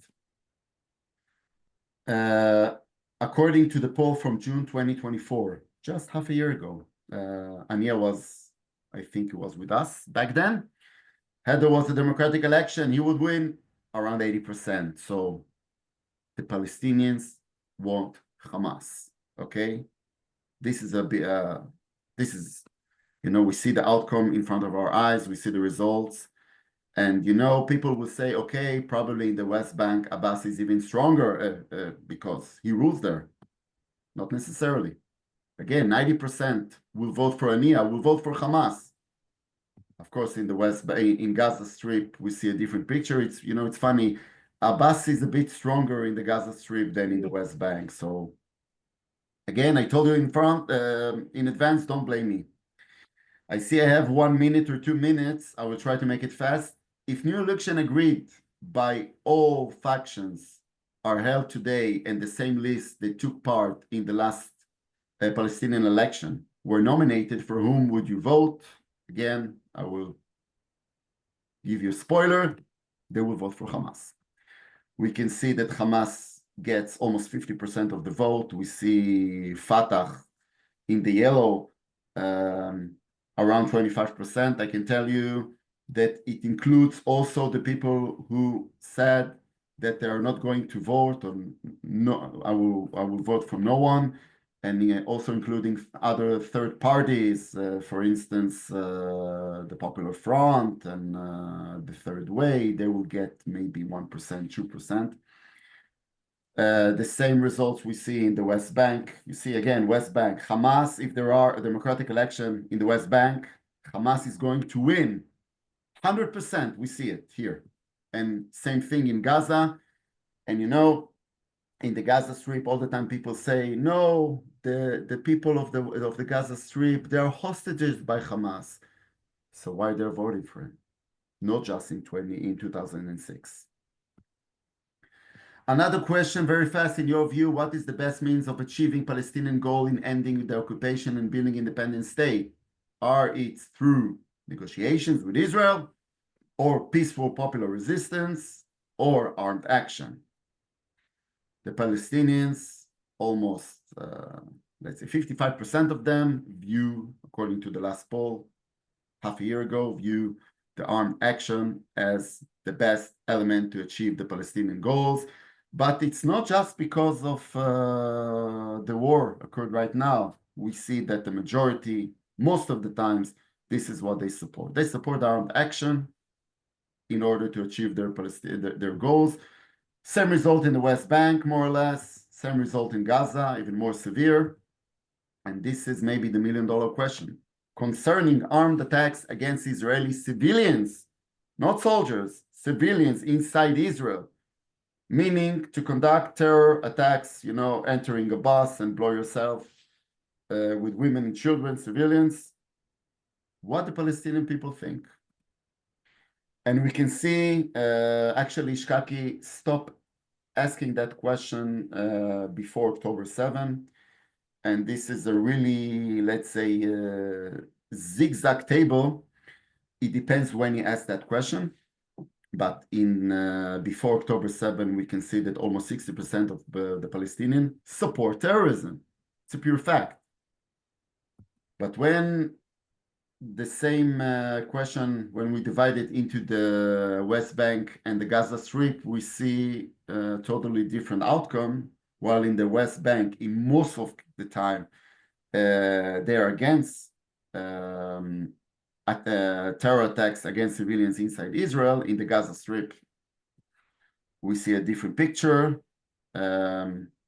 You know, in the Gaza, there are so many uninvolved that are not supporting terrorism, but unfortunately, or maybe fortunately, Shkaki contradicts this belief. So conclusion very fast. As we can see, 2/3 of the Palestinian public opposes a binational state option and two-state solution. 2/3 of the Palestinians support the all-Palestine option, the no-Israel solution. The vast majority of the residents of the Gaza Strip support Hamas on the one hand and terrorism against Israeli citizens inside Israel on the other. And these findings clearly show that Palestinian society is, unfortunately, a radical society that supports terrorism. And many will agree that it is not surprising when all this is done under the auspices of both Hamas rule in the Gaza Strip and, of course, the Palestinian Authority in the West Bank, whose textbooks are full of inciting content against Jews on the other hand, and which pay salaries to terrorists and their families on the other. Thank you so much. Thank you very much, Ori. A lot to unpack there later, I'm sure. And we will now move on to the final presentation in this panel, which Is will there time for questions? Yeah, at the end. Yeah, absolutely, Galia. Thank you. And we will now move on to the final presentation for this panel, and it will be given by Dr. Eldad Ben Aharon from Dublin City University. And he will be talking about the Nagorno-Karabakh conflict and Israel, geopolitical dynamics in the periphery of the European Union. So Eldad, you have the floor. Thank you very much, Sarah, and thanks everyone for attending this great panel so far. Wonderful papers, a lot of intriguing questions and thoughts. Let me just quickly upload my presentation. Can everyone see it and also hear me well? Yeah, if you can perhaps put it in the full presentation mode. Yeah. Yeah, we hear you fine. Yeah, thank you. All right. So in the very short time that I have, I want to take a work in progress, part of which also has been published already 2 months ago in the Journal of Genocide Research, and just break down a few, let's say, perspectives or argument, part of the argument of that extensive journal article of 12,000 words, because it's still, as I mentioned, a work in progress. So I'm basically looking at different perspectives of Israel's foreign policy and its involvement in the Karabakh conflict. And the focus is on the most recent rounds of violence. I'm going to get to it very quickly soon. And the focus today will be on memory politics. But before I will start, I want to just go through my presentation, the parts of the presentation quickly. I will have 3 parts. And in the first part, I want to basically flesh out the research question and the methods I'm using in this paper. So just 1 second, sorry about that. Yeah, all right. So my focus in this specific paper is on memory politics, and I'm asking about the strategies that Israel and Jewish diaspora organizations utilize in the Nagorno-Karabakh in order to shape the international recognition of Azerbaijan annexation of the Karabakh region in the round of 2023. So there are 3 rounds of the Karabakh conflict. I'm going to explain it shortly. And the question refers specifically to the last round. It was last summer, a little bit before October 7th surprise attack. So in the paper itself, I used different sources, some WikiLeaks cables and investigative reports. Also, a very important aspect of my research is oral interviews with the former Israeli intelligence elite, among them three Mossad chiefs and IDF chiefs as well. And part of my empirical work is also around the official speeches, media reports, and the last segment of that of the sources is the social media, specifically Twitter, which offer extensive engagement and a lot of wealth of material. But specifically today, I'm going to focus on the fourth source. And what I'm doing basically in my methodology is looking at specific keywords and frequency assessment of those keywords within those specific sources. All right. In this part, in the second part, what I would like to do, I'm not expecting all of you to be familiar with Nagorno-Karabakh conflict, know who the parties that are involved in this conflict, which is basically in the periphery of the European Union. So I'm going to give like a basic survey of the conflict. So the conflict basically dates quite almost 100 years ago, even a bit more. But it emerges again when the Soviet Union declines in 1988. And the emergence of two nation states as part of the two nation states, former republics of the Soviet Union. In 1991, it's the Republic of Armenia on the one hand and the Republic of Azerbaijan on the other. And basically the Nagorno-Karabakh territory is right here in yellow, and it crosses the border between Azerbaijan and Armenia. And therefore, this is quite an important territorial dispute for both countries, because it goes again to the history of both nations in the region.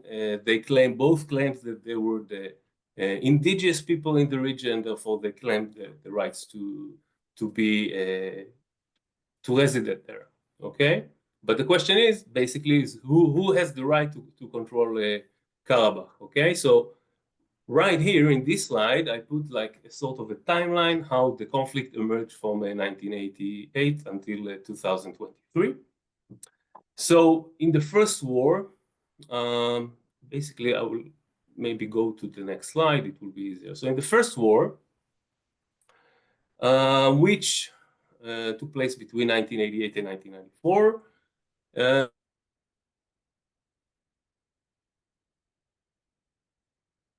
the territory, which was populated mostly by Azerbaijani at the time, okay? But the international community did not acknowledge this control, the international community by means of the UN.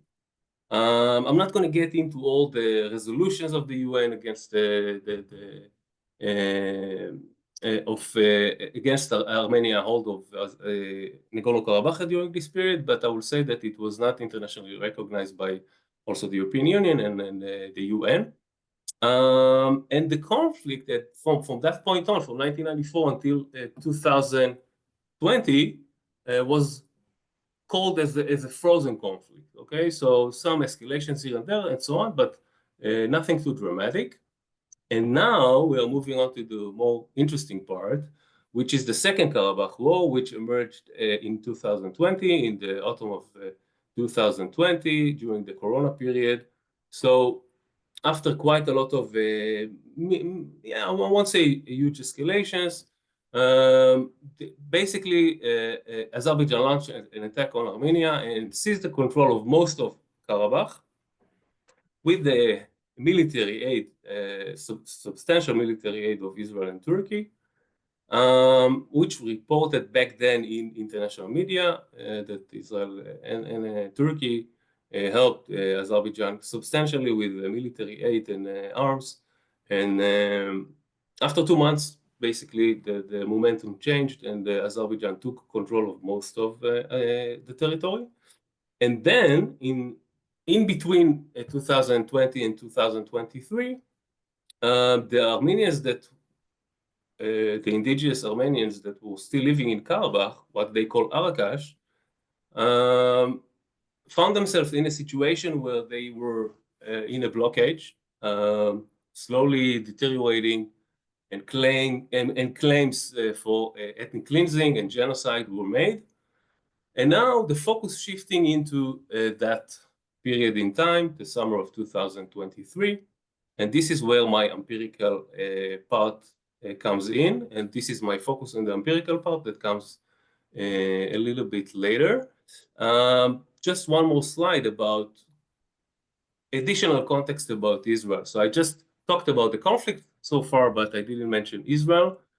So yeah, Israel, I mentioned that it did mention actually that Israel supported Azerbaijan during this period, especially from 2020, sold substantially a lot of arms to Azerbaijan, and looked at this conflict basically as a sort of a testing ground for new technologies and arms and so on, and of course benefited greatly from the arms trading. And it's just, I mean, I'm not going to get into all the moral arguments about that because it's not the focus of the paper, but this is something that we can definitely discuss in another time.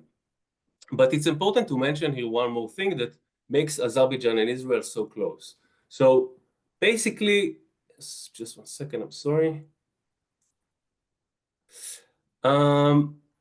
The key players in the region in a wider context are Iran, Turkey, Azerbaijan, and Armenia, where Turkey supports Azerbaijan, of course, and Iran supports Armenia.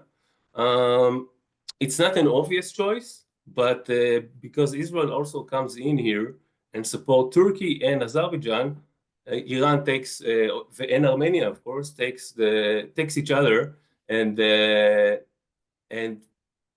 it's like an alliance that is, it's not an obvious choice between a Muslim Shia country and a Christian country, but it's, yeah, when you are a beggar, you are not a chooser, especially from Armenia's side.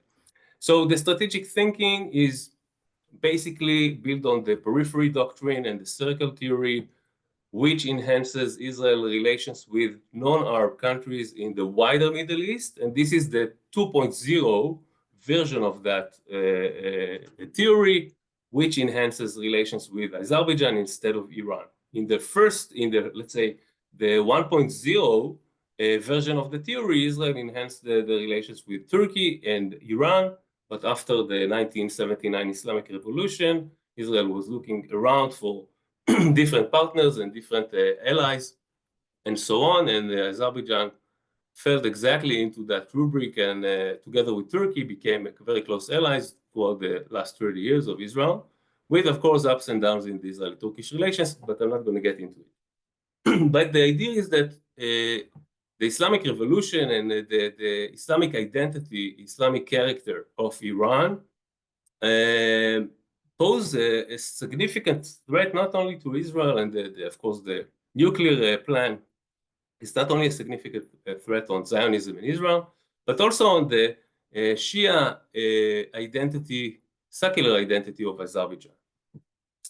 All right, so this coalition building and the alliance making makes this conflict very interesting. And now I'm turning to the empirical part, which gives, I have a lot of examples which I can use, but I'm going to use these specific ones for the sake of brevity. So I'm going to be very short. So in this example, so once the military pressure of Azerbaijan start to kick in, somewhere around July 2023, the Armenian president start to use Holocaust terminology by saying that this, so indigenous Armenians suffering from a major concentration camp. And by that, he's hinting that there is a significant pressure on the Armenians, and he calls for international intervention. Furthermore, Nicole Pashinyan, the Armenian prime minister, was going a bit more far with this Holocaust terminology, and he was quoted in an interview mentioning specifically the Holocaust and some features of Nazi ideology. And I will quote him by saying, for example, let us go back to the Holocaust, the one that the world knows best. Did Hitler come to power and the next morning start chasing Jews in the streets? It was a process that lasted years, expressed in rhetoric and policy. And furthermore, he emphasized that now in Nagorno-Karabakh, they have created a ghetto in the most liberal meaning of the word. Sometimes we do not deliver terms understandably. We just give people headlines like humanitarian crisis. So he was trying to basically take the terminology of Holocaust, the global lesson of the Holocaust, and apply it to Nagorno-Karabakh, and trying to use, and of course, use the term humanitarian crisis, say this is not bold enough in order to understand what's going on in Karabakh and what is happening to the Armenians in Karabakh, and pay attention to what's going on over there. So this Holocaust rhetoric, which was specially aimed to the European Union and the United States and Western civilization in general, drove quite a radical response from the rabbinical center of Europe, which is not well known for its involvement in memory politics. And I have really searched this well, and I couldn't find any previous comments or letters just like this one. And they basically respond in a very harsh rhetoric against Armenian government leadership and reference to the Holocaust with different claims. But the idea is that they try to actually use the rhetoric to build a hierarchy between the Armenian suffering in the Armenian genocide, but also in Karabakh and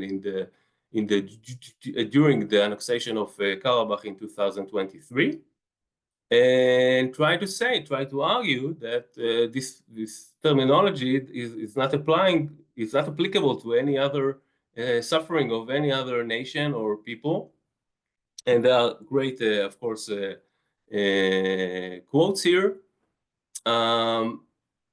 But the idea is that they try to use the Holocaust as a Jewish and an Israeli asset instead of a global asset. And by doing that, this is really important, by doing that is also to reduce the necessity of international intervention in the annexation of Karabakh. And this is again one great quote from the letter, which is also quoted, by the way, in the article, which I think it's fantastic. So the idea is that they also try now to refer here in this specific quote to the close allyship between Iran and Armenia, and the fact that when Iran denied the Holocaust or used some kind of ways to deny at least the numbers and the magnitude of the Holocaust, by saying back then you were quiet about that, and now you are using Holocaust terminology when it's convenient for you. So it's quite interesting to see how these rabbis and the European rabbinate are using also the history of the relations between Armenia and Iran in order to counter these claims about the genocide and Holocaust and using Holocaust terminology in the context of Karabakh. All right, so I will conclude by mentioning that, first of all, the call for international action, specifically by the EU and the US, regarding Azerbaijan annexation of Karabakh in 2023 was obscured by the reinforcement of Holocaust singularity. This is, I think, quite evident from these quotes and the empirical part. And through its alignment with the EU and US-driven global norm of Holocaust memory, the REC letter aimed to deflect attention from Azerbaijan's annexation of Karabakh region in 2023, in the summer of 2023, and the ERC letter was an attempt to downplay the remembrance of the 1915 Armenian genocide, an effort to prevent another genocide against the Armenians in Arakash in 2023. With that, I will conclude. I think I managed to keep it within the boundaries of the 15 minutes. Thank you for your attention, and I'm really looking forward to comments and questions because this is work in progress, as I mentioned. Thank you. That's perfect, Eldad, and yes, well on time, no problem at all. So thank you very much to all our presenters, and we still have 10 minutes for questions and comments. So Galia, I think you had some question earlier, so please go ahead. Yes, thank you. Great presentations. I have many questions, but I'm going to stick to one very methodological question, I think, for Ori. So I know I'm very impressed by Shikaki's work,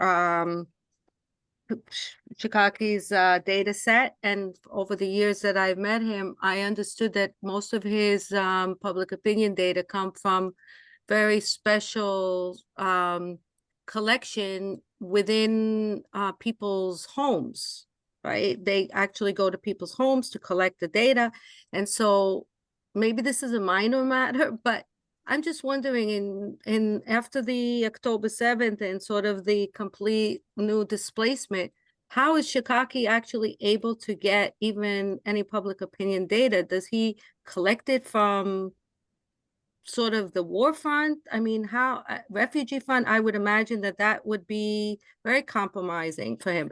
But more importantly, I saw one of the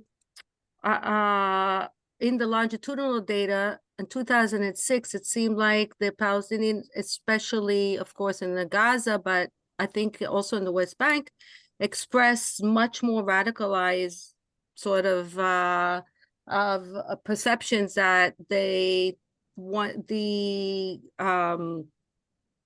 what's the option? How do I'm trying to remember how you cited it.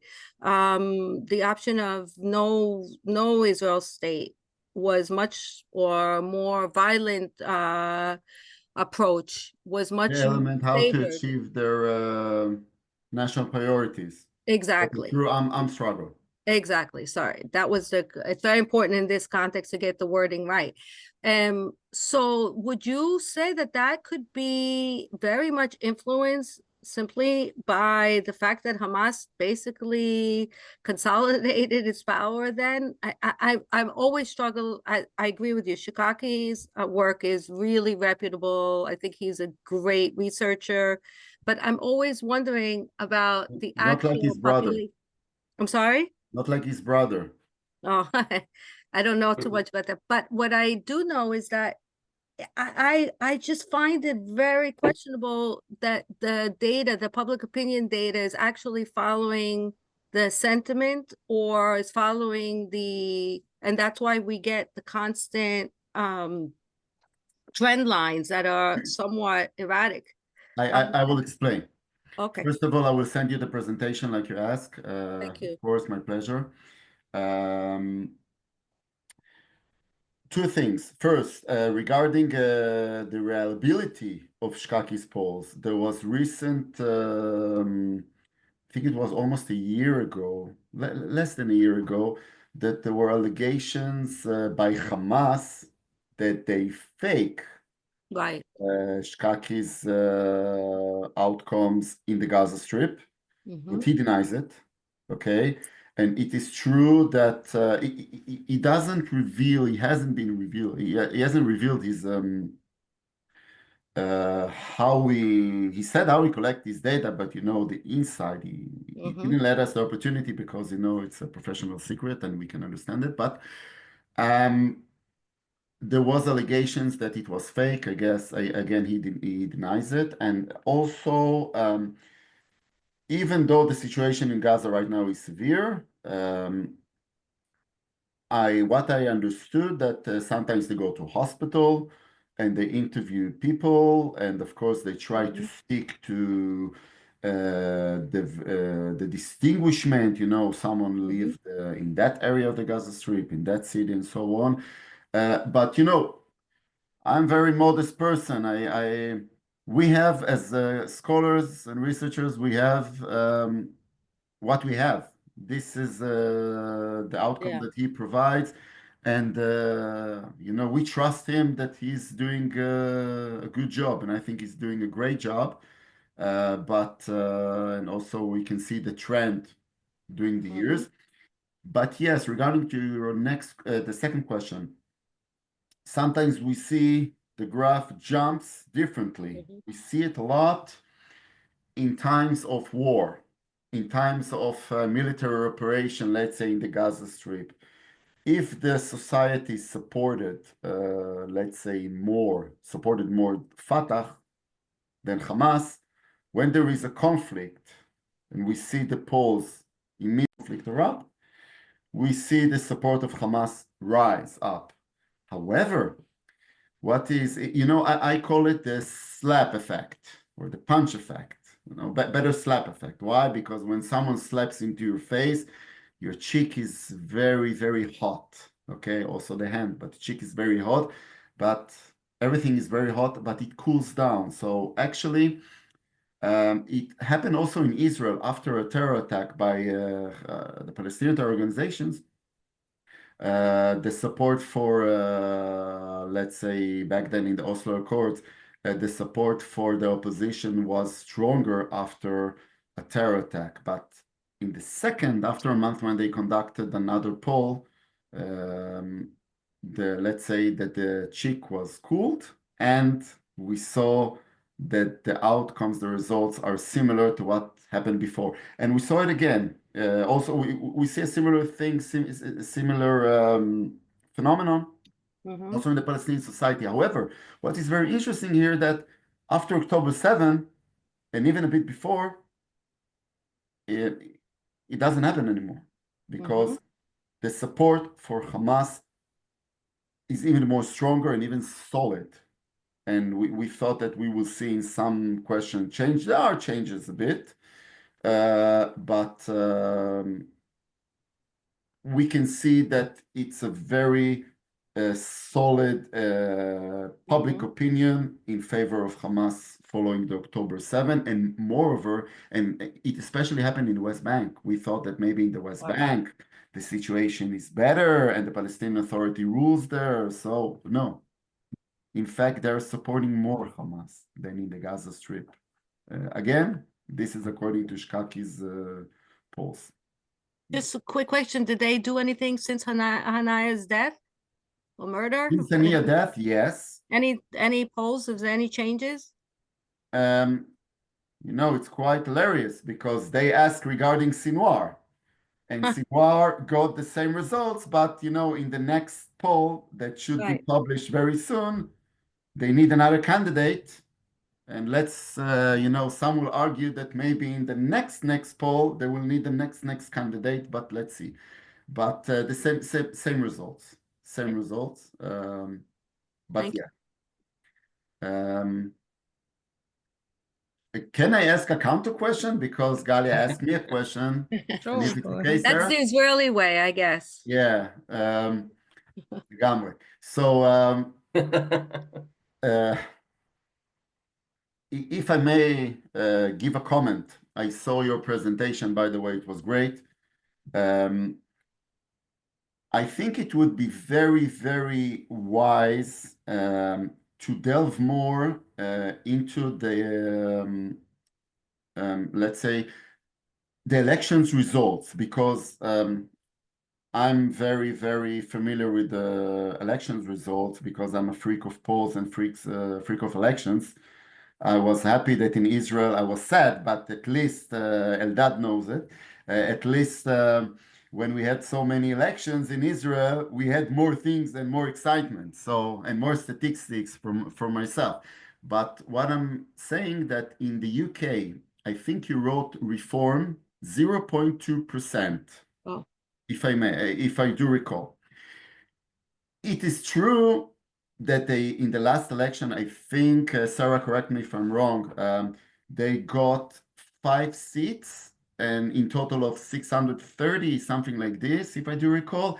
However, in the overall, because the systems in the UK, it's the winner takes it all, in the overall, they got, I think, 14% of the entire society, which is not 1% of the More than chairs in the sorry?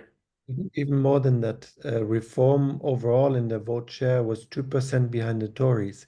If they'd had 2% more, they would have actually overtaken the Tories in terms of seats. I just open it. I know I meant, Christian, you're right regarding the right now polls. Right now in the polls, they get even more than 20%, and you're right. But I mean, in the last elections, I just opened Wikipedia to check it. In the last elections, the Tories got almost 24% and the Reform got 14%. But you're right.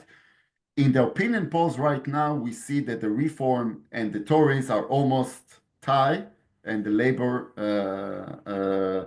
I think they lead, or almost a tie between all the 3 parties. So what I'm saying, Galia and Paul, better when you try to distinguish between countries, of course, and compare. And also when people say right wing and populist, I think that right now, I know many in the academia use, let's say, Hungary, a populist and the right wing. Right. You know what I'm trying to say? Some will argue that there are more center-right parties, and you know, they said also about Trump, and we saw what the center gravity of the population, both in the United States and Europe, what they want, and we cannot label them as radical right. You haven't done it, of course, but as a radical right or right wing, I think they're more close to the center. Some will argue this also about the AfD, maybe not in this election, 100% that will be, because they're getting 20% of the votes right now. But I'm saying it's better to look not how many seats they got in the parliament. It's better to see how much votes they got in total, because it reflects more the public opinion. That's a good point. That's in the country. definitely And very. again, if I may, just to suggest it, you asked for Oh, comments. that's a great This point. is Very something great. that caught my eye, because you know, people read the data and No, you're right. you know And what I mean. if I may just quickly answer, so we could, I would say that I would personally like to get more data on public opinion, more diffuse public opinion, more the kind of work that Shikaki does. That's really my area of interest. And I would say that it would probably be much larger, and I don't know if I would call it populist, but it's really important for us to distinguish populist left, populist right now in the general, because that's also a really important phenomenon, as we saw, that it's that the odd, strange bedfellows in some of the extreme right groups like Front National, that you have many Jews sort of together with, anti-Islam, Islamophobia, but they've also, on the other side, is the very progressive hard left who are very anti-Semitic. So we're really trying to make 100%, you know, these days, as everybody sees it, not even the radical left, let's say the left is a very pro-Palestinian, and it's a very clear distinguishment who is pro-Israeli and who is not.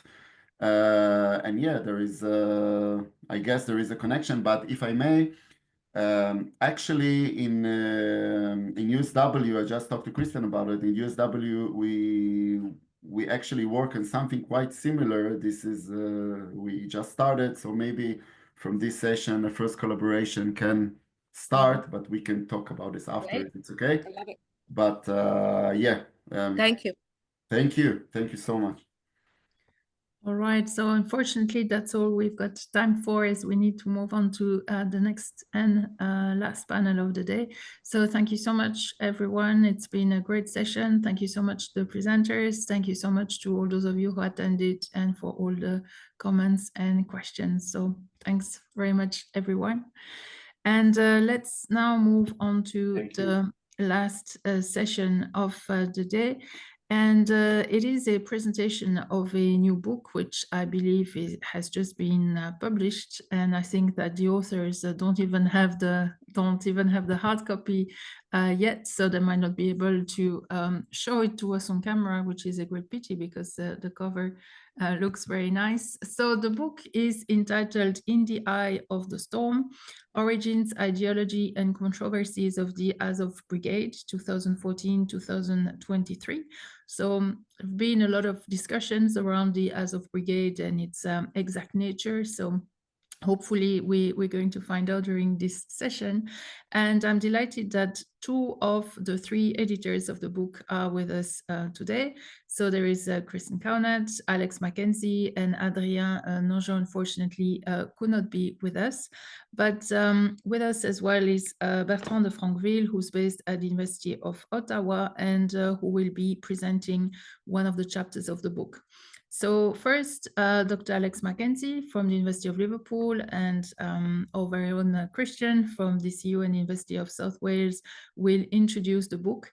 And then Bertrand de Franqueville will present one of the chapters. So let me... Right. So I have a PowerPoint to share. Yeah, Can I Alex, share it, or do I need yeah. permission or... Yeah, let me just give you the code. Thank you very much. And good afternoon, everyone. I hope we're all having an enjoyable day. Thank you Nice so to much. see Bertrand again as well. Yes. We did this all online. So Yeah. I have permission now. I'll share my and you can see the cover of the book, which, as Sarah said, we don't have yet. You probably also might be able to hear as well that my throat sounds like it's been through some kind of sander over the past few days. I've had a horrible bout of sinusitis, so I'm sorry if I sound croakier than a frog. But there we go. Right. So Christian, do you want to speak first? Do you want me to go through my part of the presentation? How would you like to Yes. go about So I was just going to put it a little bit in context and how Feel it free. relates to the conference, and then Alex is going to give you an outline of the book, and then Bertrand is going to go much more deeply into one of the chapters in particular that he authored. So we're absolutely delighted to be able to present this for the first time to a public audience, because like Sarah said, it's literally just been published. So we're really very, very happy to be able to present this. There's a lot of very, very good work and hard work that's gone in here with a lot of absolutely excellent authors. So I thought I'm going to put it a little bit in context. I think it flows very nicely from the previous panel that we've just had, and we also discussed a little bit earlier in the day also about Russia and of course Ukraine. So what I was trying to do is to kind of put it a little bit in the context of the broader European security debates that we had here in the context of the conference. It links, of course, to the particular conflict on Russia's war of aggression in Ukraine. It links into arguments that have been made on various sides about European security, the role that the European Union played in that conflict, the role that NATO perhaps did or didn't play in that conflict. There's different arguments that are being made, also being used in propaganda. So Alex will go into much more detail about how we're trying to be careful to not allow our research to be used for propaganda, even though we're, of course, going into a very, very delicate subject. It is obviously linked to the various security agendas, both of the European Union and also Russia, that are linked to that conflict in Ukraine. The Europeans have a set of trauma that Russia has awakened here through that war of aggression in terms of fears, in terms of traumatic experiences, linking very much, as was pointed out earlier in a presentation today, very much Europe being set up as a peace project, right? The whole idea about Europe integrating in order to achieve eternal peace. Now you can debate whether that is perhaps a slightly naive vision of how things are going. But of course, the whole idea was that by integrating, we're going to achieve more peace by being collaborative and integrating much more. And of course, Russia has very much challenged that at its core and at its identity. So for the Europeans, that has been a very, very unsettling experience. Ukraine and the war of aggression of Russia has really challenged that. It's kind of equally for Russia to a certain extent been a trigger as well, not the war, of course, but as they would see it, the encroachment of the Europeans in terms of their own space, the space that was previously occupied by the Soviet Union. Now, the Ukrainians are going to obviously give you a slightly different narrative here, but we've seen the Russian propaganda that goes on about the variety of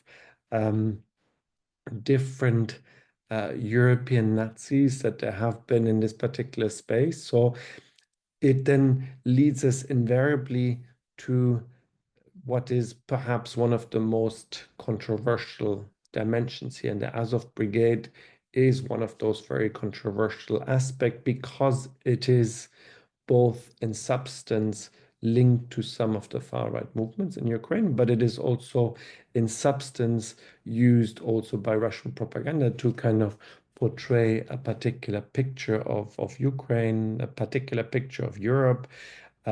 We shouldn't forget, for instance, if we go into the German context, the typical propaganda that is being used by Russia is basically the German Nazis are back in Ukraine and they're basically where they were after the Second World, where they were during the Second World War. Sorry, not after the Second World, during the Second World War. They're back again, and look at them. They're kind of doing what they were doing already at the time. So that's the kind of Russian narrative, the Russian propaganda. Azov, if you like, plays into that narrative because it is kind of this idea of the Nazis that are marching. That has been, by the way, a Russian idea that has been used during the times of the Cold War for the West in general. So, of course, if the Americans were the Nazis, the West Germans were the Nazis, the French are the Nazis, like they were all the Nazis at some point during the Cold War. So in that sense, it shouldn't surprise us, but that's what makes this book so interesting and delicate at the same time, because it is dealing, in a sense, trying to disentangle what is, substance, trying to disentangle what is, in a sense, part of a larger narrative that's been used and that's been used also for decades. So I think at this particular moment, I hand over to Alex to give you some more details of what the book is about. I just wanted to set the scene a little bit, and I look forward to the debate about it. Thank you. Sure. So thank you, Christian. Thank you very much for the introduction and placing this within what's occurring in Europe right now. As I said, I'm sorry. I hope my throat doesn't give in partway through this presentation. It's been like this all week, and I've been struggling with my teaching and everything. But the students have been sympathetic, so I hope this audience is too. Okay, so as you can see, there's a slightly blurry picture of the book. I would love to be able to show it to you, but that is not possible. I guess we're probably going to expect this and or receive them after Christmas now. But we were asked a couple of years ago by a scholar called Andreas Umland, to the series editor, to author or to put together a book and contact a number of scholars about writing something about the Azov Brigade. We, of course, have written on foreign fighters in Ukraine before then, so that was something that we've written a couple of articles. Sarah, Christian, and myself have written a couple of articles on over the past couple of years. So we recruited an international team, an excellent team of scholars to write chapters about various dimensions. Bertrand will talk, for example, after me, about some interviews that he did in Ukraine prior to the Russian invasion in 2022, where he talked to various people in the, as it was, Azov regiment at the time. I will go kind of all the way through. I'll talk about the book in general. I'll talk about what each of the chapters do, and I'll give a bit of an introduction to the Azov Brigade, which I think is one of the most infamous units in the Ukrainian military. So, I'm just about to move on. I hope this is going to work. Yes, there we go. So that works. So if we think back to early 2022, of course, just after Russia invaded Ukraine in full, we might recall that, of course, particular coverage was given to Mariupol, of course, and the Azov Brigade was especially. Azov Brigade is now, it was the Azov Regiment then, was especially present there. And of course, it came to kind of embody this sense of kind of Ukrainian resistance to Russian aggression. It lasted, of course, at the Azovstal steelworks for a long time before being told, of course, to give in. And of course, then you had a number of those people in that unit becoming prisoners of war thereafter. So it really kind of was broadcast around the world, this particular unit. You know, as I said, it's become very famous. And of course, it also related to Russian narratives about Ukraine regarding, of course, how Ukraine needed to be denazified. Now, a number of scholars had actually debated this unit for years before. So Andreas Umland again and many others had debated what's the nature of this unit, because it has a very problematic and murky history indeed. So a lot of the discussion has really been around, and again, Bertrand will develop this particular aspect. A lot of the debate has been, well, it was created by pretty marginal figures on the Ukrainian far right as the Azov Battalion at the time. And one of the big questions since 2014 is, it may have been brought under control of the Ukrainian state, but has it depoliticized over time? Are there still far right individuals who are part of this unit? Who are the people who are members of this unit? So scholars for a number of years, and there's even a question as to whether Azov should be made a foreign terrorist organization in the US. I'm going to kind of deal with some of those views, some of those beliefs, some of the kind of, I think, problems surrounding the Azov Brigade and the Azov movement as well, and how these are separate, although one was used as a kind of springboard for the other. So again, just going back to the history of the unit, and as I said, this was quite a sensitive thing. We were worried about writing this book, I think, a little bit to begin with and contributing to it, because of course it was war, and it was, how do we get people on board, and how do we write about this? How do we gain information about it, given that, of course, this war is going on? So this is the rundown of the unit itself. So the Azov Battalion, as it was originally known, was formed in 2014, and it was active in the east of the country at this time. It was, of course, founded in the period when a number of tens of others of volunteer battalions were formed, of course, in defense of the Ukrainian state. It just being one of them, there were many others. This one just became one that was particularly famous because, of course, Russia intervened, of course, in eastern Ukraine, as we know, with the annexation of the Crimean, and also, of course, set up the semi-states of Luhansk and Donetsk, of course, at this time. And this all after, of course, what's known today as the Revolution of Dignity. Now, of course, the people who were especially important in it, the individuals who set it up, one of them known as Andrei Bieletsky. And Bieletsky is a very well-known figure on the Ukrainian far right. So he was involved in clearly racist or neo-Nazi political organizations prior to then, such as what was known as the Patriots for Ukraine earlier on. So that is the kind of murky history of this organization. That is clearly the case. It's well documented in a number of instances that it had far-right origins, this unit. And of course, I remember these are volunteer battalions. People set them up in defense of the Ukrainian state when Russia intervened in the country after the Revolution of Dignity, as I said. What happens in from about late 2014, and you have, of course, the Minsk 1 and 2 agreements, is that Ukraine brings a number, there are some exceptions, there are some peculiarities, but it brings most of these volunteer battalions under state control during this time. Of course, it's a very difficult thing for Ukraine to experience that, of course, and Russia can use this to wonderful effect, saying, you've got these people who, have founded this volunteer battalion running around and they're not under state control, but they've got your weapons. So, that's a very effective thing for Russia to be able to use. The Ukraine brings under state control these volunteer battalions that I've talked about. What happens in late 2014 as well, first of all, it gets made the Azov Regiment. Also, a number of its founders, people like Bieletsky, actually leave the unit. And they go on to found something called the Azov Movement. Right, the Azov Movement, of course, has its own branches, and the Azov Battalion was definitely used as a springboard for the Azov Movement. Now, of course, scholars have argued various things over the years, really, and some of the big debates are whether those links between the Azov Battalion, and what it's developed to be, and the Azov Movement continue to exist, or whether they've kind of separated over time. Our book, I think we've talked about how the wars kind of accelerated this separation of the two. I think that's one of the most important findings of the book, but I don't doubt for one second that there are still some residual connections.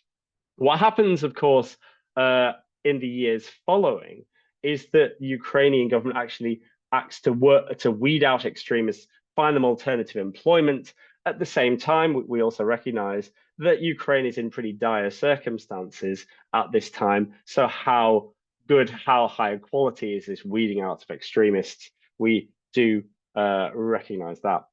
It's also worth being aware, bear in mind, I talked originally, this was the first part of my presentation, I talked about how this was a very well-known unit that, of course, got stuck in Mariupol and ended up, of course, with a lot of those individuals, even its leading officer, Denis Prokopenko, being taken by Russian forces. So you ended up with a lot of prisoners of war. Of course, you got the kind of sham, the show trials and so on. These people should be hanged and so on in Russia. But what happens is that, again, a lot of those people are still, the people who were there in 2022, are still held, I think, in Russia as prisoners of war today. So what we're saying really is we have a quite different unit by the time that 2023 rolls around. So it first of all expands. So it's expanded from a regiment to a brigade, and those people are still held as prisoners of war in Russia. There's also a refresh. It's taken out of course of action, and new people join the unit. Today, this unit, tracing it back to that which was created in 2014, is known as 12th Special Operations Brigade Azov. That's our focus. Confusingly, there's also another unit in the Ukrainian military, which is commanded by Bieletsky. After he left, he became kind of a member of parliament, I think, over there. And that's the 3rd Separate Assault Brigade. So you have very confusing, very difficult, I think things to understand that I think that has led to some problems of kind of following different events and understanding really what's occurred in Ukraine. So our unit, the emphasis of this book is, of course, on the 12th Special Operations Brigade. Now, this unit today has been based in various places, so it gets returned to the front, I think, middle of last year or so, gets returned to fighting, and it's based today, this is the kind of most recent information I can find about it. It's based near Toretsk in the Donetsk region. And it's led by Denis Prokopenko. Just to be very clear, you might have even seen this guy before. You might have seen his kind of Twitter account. You might have seen him in newspapers. He's in various media around the world. He's generally seen as a kind of, he's the he's the officer in the unit, but he is well known as a kind of football ultra in Ukraine. And of course, we know the reputations that football ultras have. What's interesting about him is he doesn't seem to have any clear connections with people like Bieletsky in the past. That doesn't seem to be obvious. Some people talk about the kind of professionalization of the unit. Point is, we still definitely have people with a variety of views in that unit, many that we would deem, of course, problematic, but it's clearly far more complicated than it was in 2014, where you had people who set up the unit who were clearly from the far right scene in Ukraine. The unit has also been seen as a very effective fighting unit as well, kind of in some ways not losing ground in the way that, of course, Ukraine is doing so in a number of places. It's been seen as a particularly effective unit. It may well be as large as 7,000 men now. Again, that expansion that I mentioned, although its precise figures are quite difficult to come by. Right, so before I move on to what each of the chapters does in this book, our introduction really talks about the kind of history of interactions between Ukraine and Russia, and of course how Russia has often used and discussed East and Central Eastern European nationalist movements as not being, not being kind of nationalist, but being far right, of course, with a view to attempting to delegitimize independence movements in Eastern Europe, given, of course, its historical involvement in that region. So we do discuss those things. We also discuss, of course, some of the movements that did align with the Nazis in when, of course, Nazi Germany had moved to invade the USSR. So we're absolutely well aware, and we make clear that those links clearly existed. So it discusses a history of this. It discusses the history of Russian-Ukrainian relations, and it definitely covers the kind of problems of covering and researching this unit in the war, and also covers the history of the Ukrainian far right as well, of course, from independence from 1991 onwards as well. From there, what each of the chapters does is, so the first chapter looks at, and this is by, I'm really sorry, my Polish is terrible, but I knew as Przemek, and I'm not even going to try and pronounce. I'm not going to pronounce. I speak Polish. Anyway, Przemek covered the Azov Brigade and its origins and its connections to other organizations as well. He even made parallels, for example, with Polish organizations too. So he looked at the origins, influences, and ideological development of the Azov Brigade. Rosaria Puglisi looked into, she didn't just look at the Azov Brigade specifically, she considered why it was that volunteer battalions, volunteer units had emerged at all in Ukraine. And she saw it as a kind of bottom-up rather than top-down phenomenon. So it's a very, very interesting chapter on how Ukrainian society in many ways is different from Russian society, of course, something that many Ukrainians are, of course, very keen to point out, and seeing this difference between Russia as this kind of top-down state and Ukraine, as you look, there's been this kind of bottom-up mobilization that has occurred to defend Ukraine. Taras Tarasiuk and Petro Bukovsky wrote a fascinating chapter. They first of all talk about the kind of landscape of the Ukrainian far right, and talk about how, and this is of course problematic, how a number of these kind of political outsiders, these so-called nationalists, of course, we know that the far right, many on the far right are keen to label themselves nationalists today, not extremists, how many of those people have become effective fighters for Ukraine, and of course some of the problems that this may well cause after the conflict has, when the conflict is over. So talking about how these people had kind of arranged various kind of training camps, had already some level of kind of military type experience prior to the conflict, and therefore have become some of the most effective of Ukrainians' recruits. Bertrand, I won't try and give Bertrand an introduction. He will be able to present his chapter much better than I will. I can't pretend to have done his research, so I will not denigrate his chapter. I will let him present that on his on his own, which he will do a far better job than I could ever do. So moving on to the other chapters, Ivan Gomsa writes about a psychodramatic interpretation of Azov's role in the war. So what he did was he looked at telegram channels and Russian representations of the Azov Brigade. It's fascinating, really, to hear how there are so many contradictions, and this unit is so built up despite only being one unit in the Ukrainian military during this conflict. So it's a really, really fascinating chapter, that one. Molly Salskog, and now she was part of the Sufan group that wrote a well-known report a few years ago that talks about the rise of white supremacism. And she looks at, and of course, quite a bit of this was about the kind of concern that Ukraine was almost becoming like an Afghanistan for the far right. Those words are actually or have been put together by a number of people, a number of scholars in the past.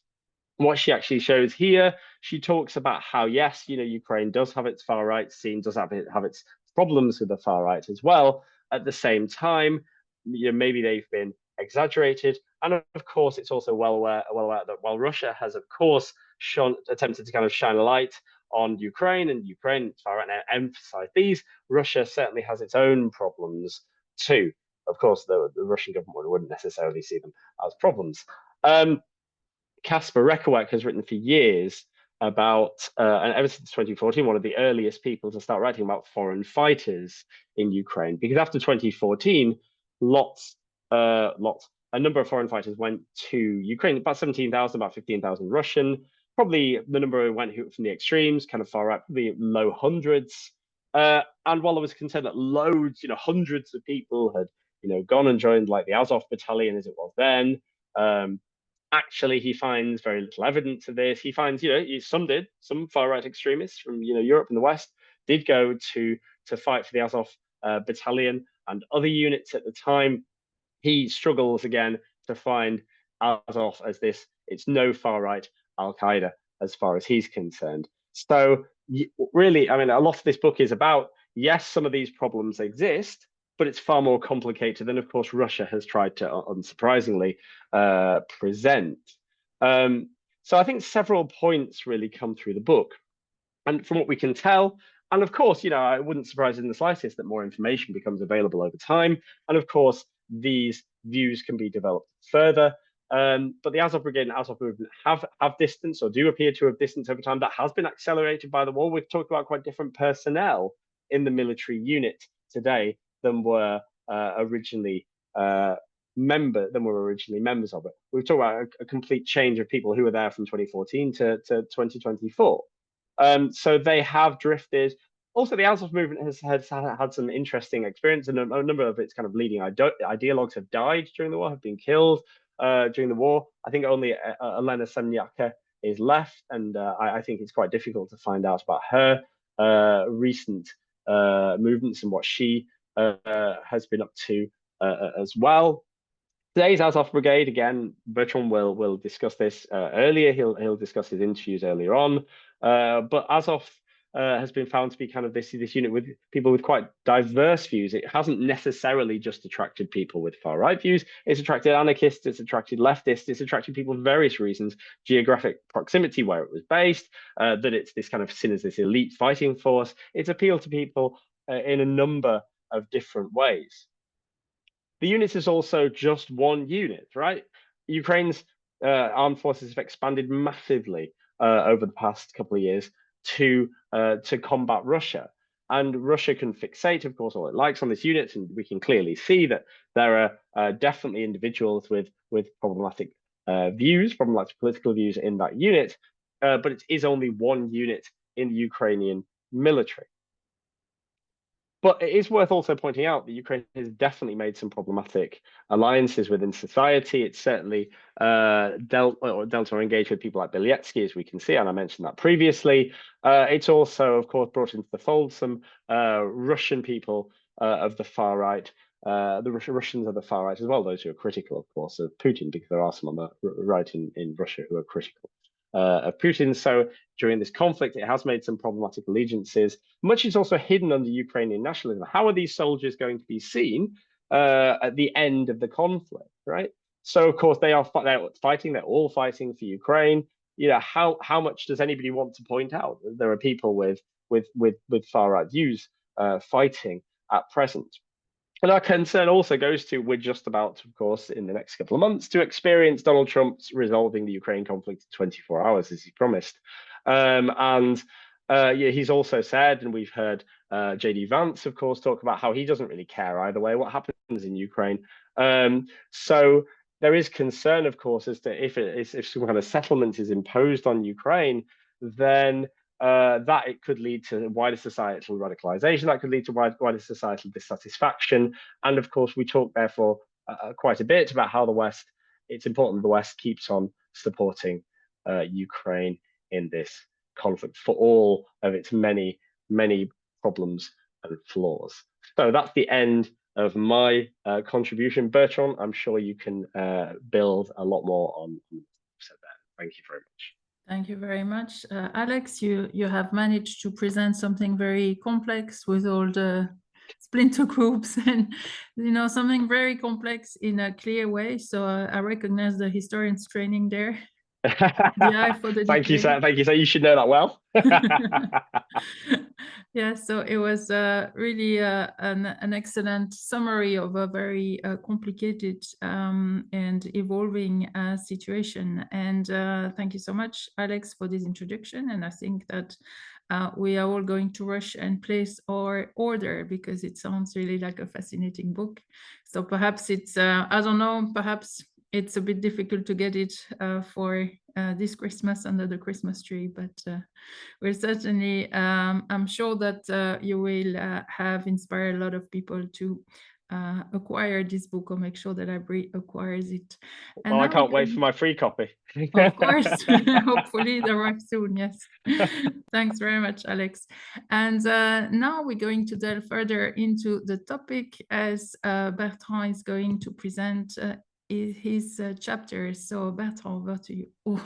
And then because I said Bertrand, all of a sudden my French accent is slipping in. So over to you. That's what I meant. Thank you very much, Sarah. And thank you also to Alex and Christian for their presentation and the introduction of the book. I'd like also thank you and thanks Adrian for your confidence in the for the book and for my participation in the book, and also many thanks to Sarah and Christian for their invitation and giving me the opportunity to have a break in the writing process of my thesis. So I'm really happy to be with you all, and hello everyone. So this chapter and my today's presentation, I'm sorry I don't have any slides, but I will try to make it catchy.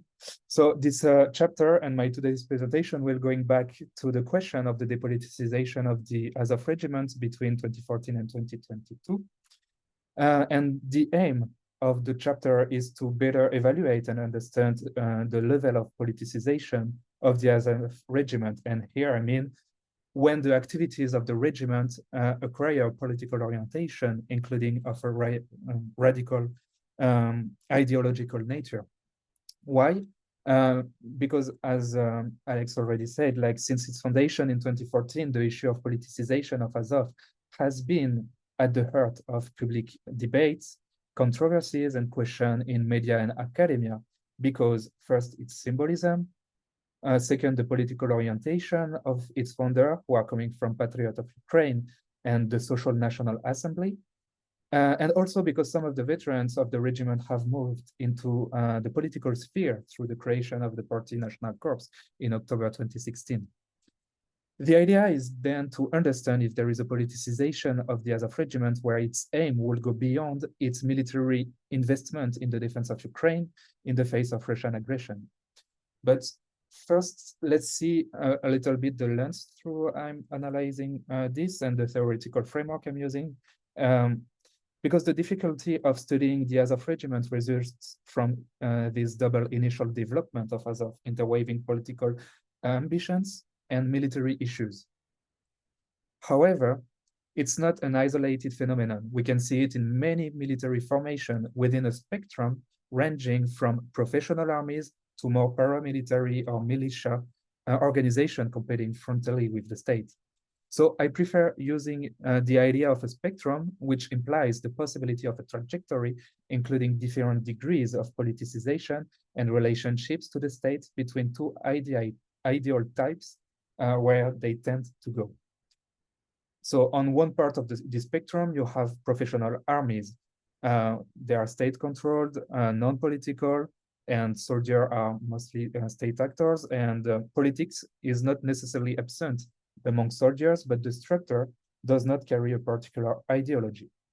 And on the other side of the spectrum, you have non-professional armies, and with some movements that can display this dual military and political presence. So characterizing the Azov regiment is a challenge because its relation to the state and politics has evolved since 2014. You have initial ideological intentions, then you can see the state effort to integrate Azov and seemingly forcing a certain military political compartmentalization favorable to a greater professionalization. But you still have inside some soldiers who continue to display symbols or statements that can be identified as far right.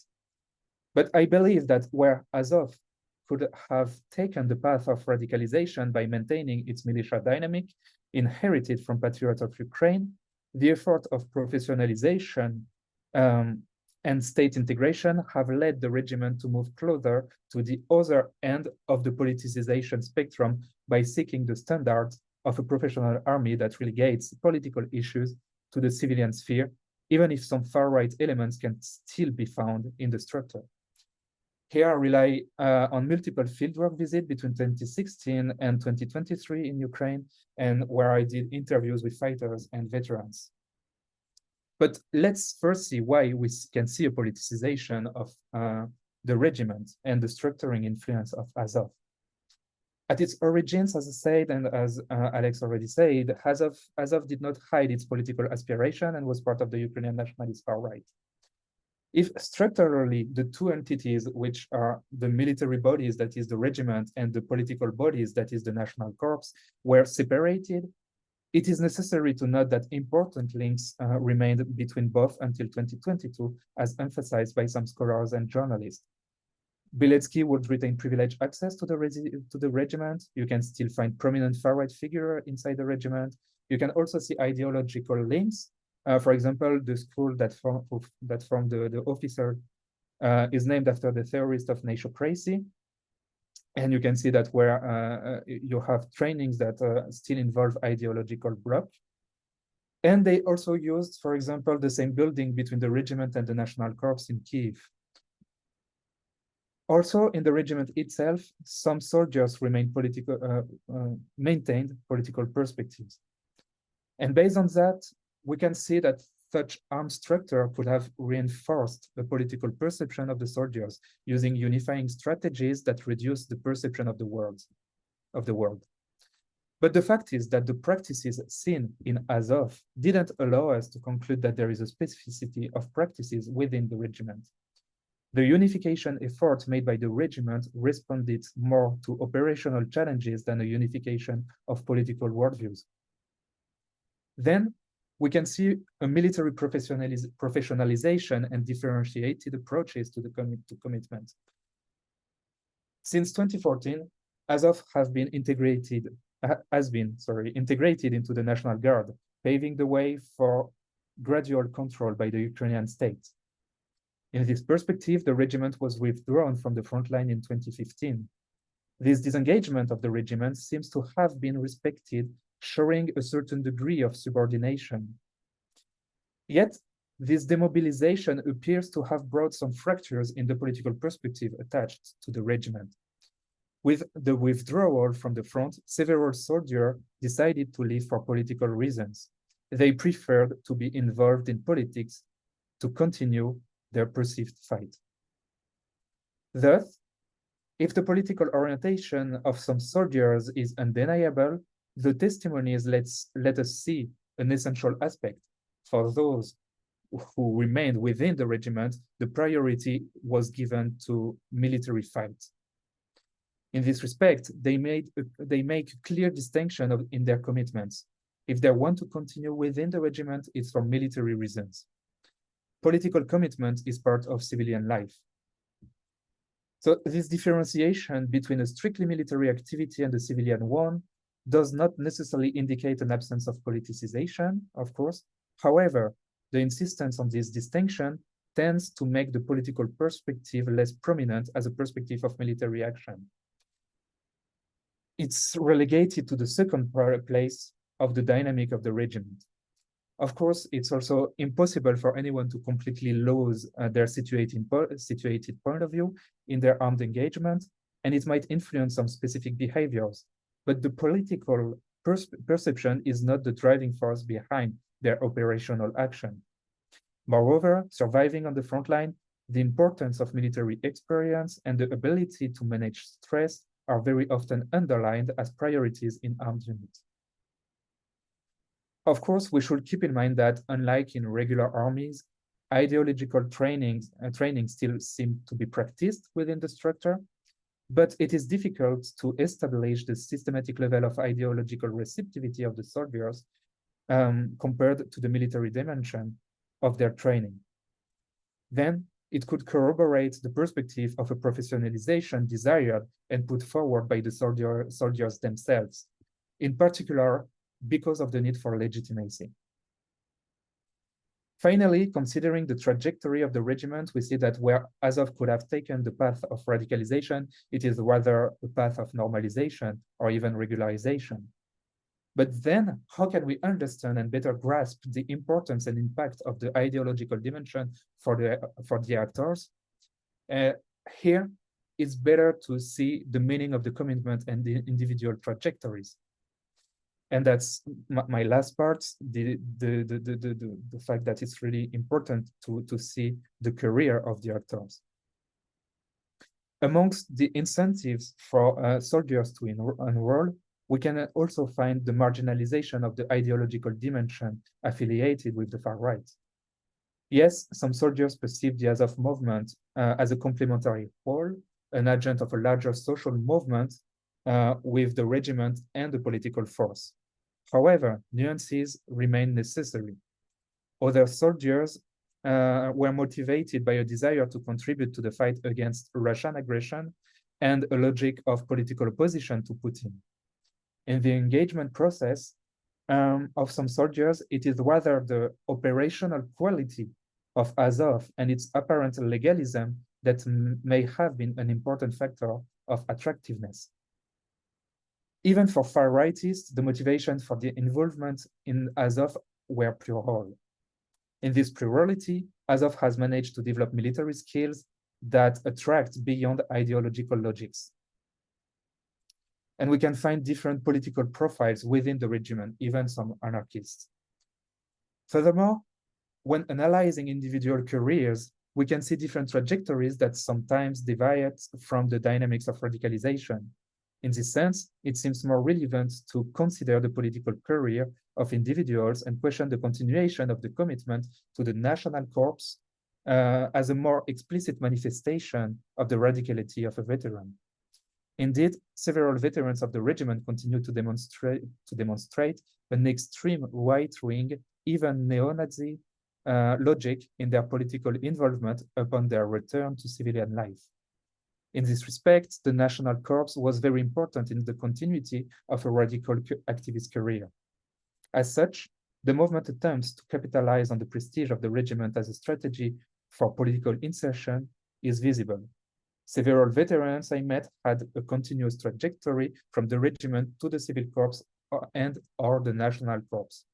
The Civil Corps is the political body that was created before the creation of the political party, the National Corps. And okay, the existing solidarity links between the fighters and veterans can facilitate the reconversion in civilian life. The skills acquired at the front are then reused in civilian activities where veterans can continue to develop their warrior ethos. Finally, the different veterans do not seem to show similar career patterns. Some did pursue a continued commitment from the regiment to the political movement, reinforcing a certain radical career. However, others have moved away from it. Some have even joined the National Corps before distancing themselves due to political disillusion. And if they remember their commitment to the regiment with pride, it is understood as different from their commitment to the rest of the political movement. So a passage through the careers allows us to perceive this plurality of profiles and reduces the sensation of a far-right radicalism maintained and developed uniformly within the regiment. In the end, it is the continuity of the commitment to a radical career more than the commitment to the Azov regiment that testifies to the politicization of the fighters and veterans. And in the end, too, I'm not saying that Azov is a fully depoliticized regiment. Actually, it's not really the point to assess which level of politicization we can have, but it wouldn't be correct to strictly consider Azov as a fully military part of a political movement. And that was the main point of this presentation. And thank you very much for your attention and looking forward to the discussion. Thank you very much, Bertrand. That was extremely interesting. Are there any questions or comments to Christian, Alex, or Bertrand?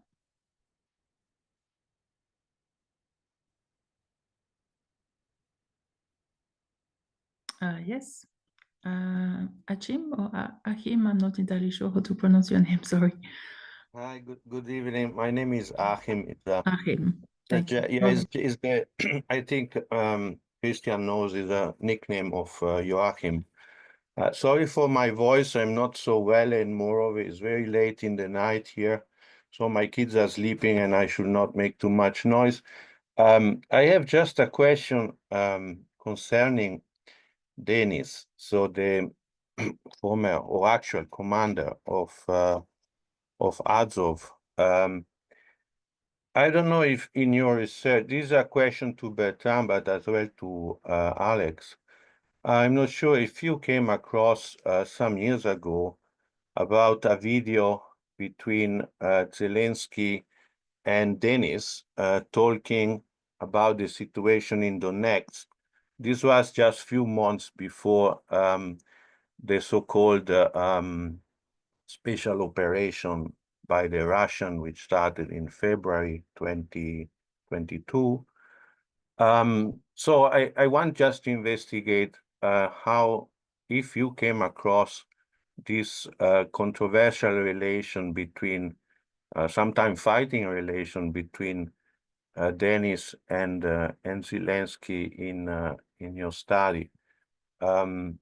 Me personally, I have my own opinion, if I can say just briefly, about this conflict, as I've been working on Ukraine, in Crimea, a few months before Euromaidan, and as well in Lutsk. In 2017, I was involved. I was not involved in the sense as a part, I mean, as an observer in the Pravi sector in Lutsk. So I took part to Banderstadt, which is a festival in summer in Lutsk. So I had my experience about the Pravi sector in Ukraine, and I've seen Azov battalion looking for funds in the streets of Lviv to collect funds for the fight in the Donbass. At the time was the so-called ATO anti-terrorist operation by the Ukrainian. So I'm not going to the details about my opinion about what I think about the Ukrainian conflict. I just want to know your point of view about this relation between Denis and Zelensky, and how do you think will be the end of the Zelensky regime? Because I agree very much with the Alex last point when he's saying that the outcome of this war, I mean the negotiation, the peace settlement, whatever it will come out, will probably be very difficult situation to be accepted by many people in Ukraine.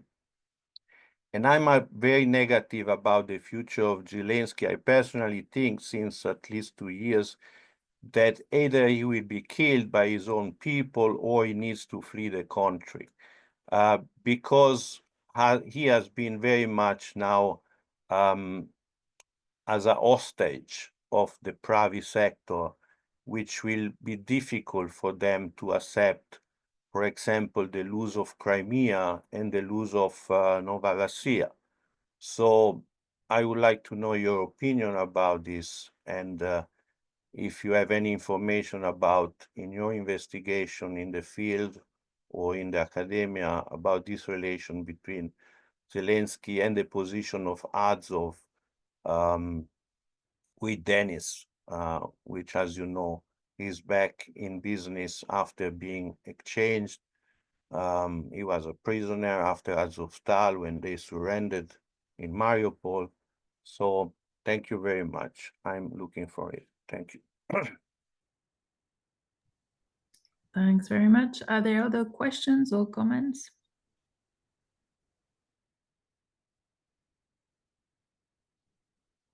Not, so let's perhaps answer Achim's question then. Alex or Bertrand, I don't know. Bertrand, maybe you can talk. I don't know about the specifics of this. I would be interested to know a little bit more, though. I mean, you're saying you've seen a video of this. I'd be interested to know. I've done plenty of research on this guy, but I have. I don't know to what you're referring specifically. So I would be interested to know. If you don't mind, I mean, you can email me afterwards, and I'd be interested to hear where you've got this information from and what specifically you have in terms of this relationship between, as you said, Denis Prokopenko and Zelensky. So I wouldn't mind hearing more about that because, as I said, I'm not sure to what specifically you're referring. I can, I think, talk a little bit about where the conflict's going. Of course, we're hearing more and more that Ukraine is being ground down. Russia's losing lots of troops at the same time. I'm even hearing reports that Russia even might recover within a decade or so, which of course should be of concern to all of us in Eastern Europe. It's difficult to see with Trump and Vance coming in that there's going to be anything other than a kind of Ukraine will be forced into a settlement that it doesn't want to necessarily go along with. I think Trump's focus will be ending the war, and we know how already he has dealt with authoritarian leaders in the past. He has a tendency to be very impressed by them, while at the same time coming down quite hard on democratic leaders. We've definitely, I think, seen that from his first time in office. So I suspect that within a few months, it won't happen in 24 hours, of course. I think we can all be sure of that.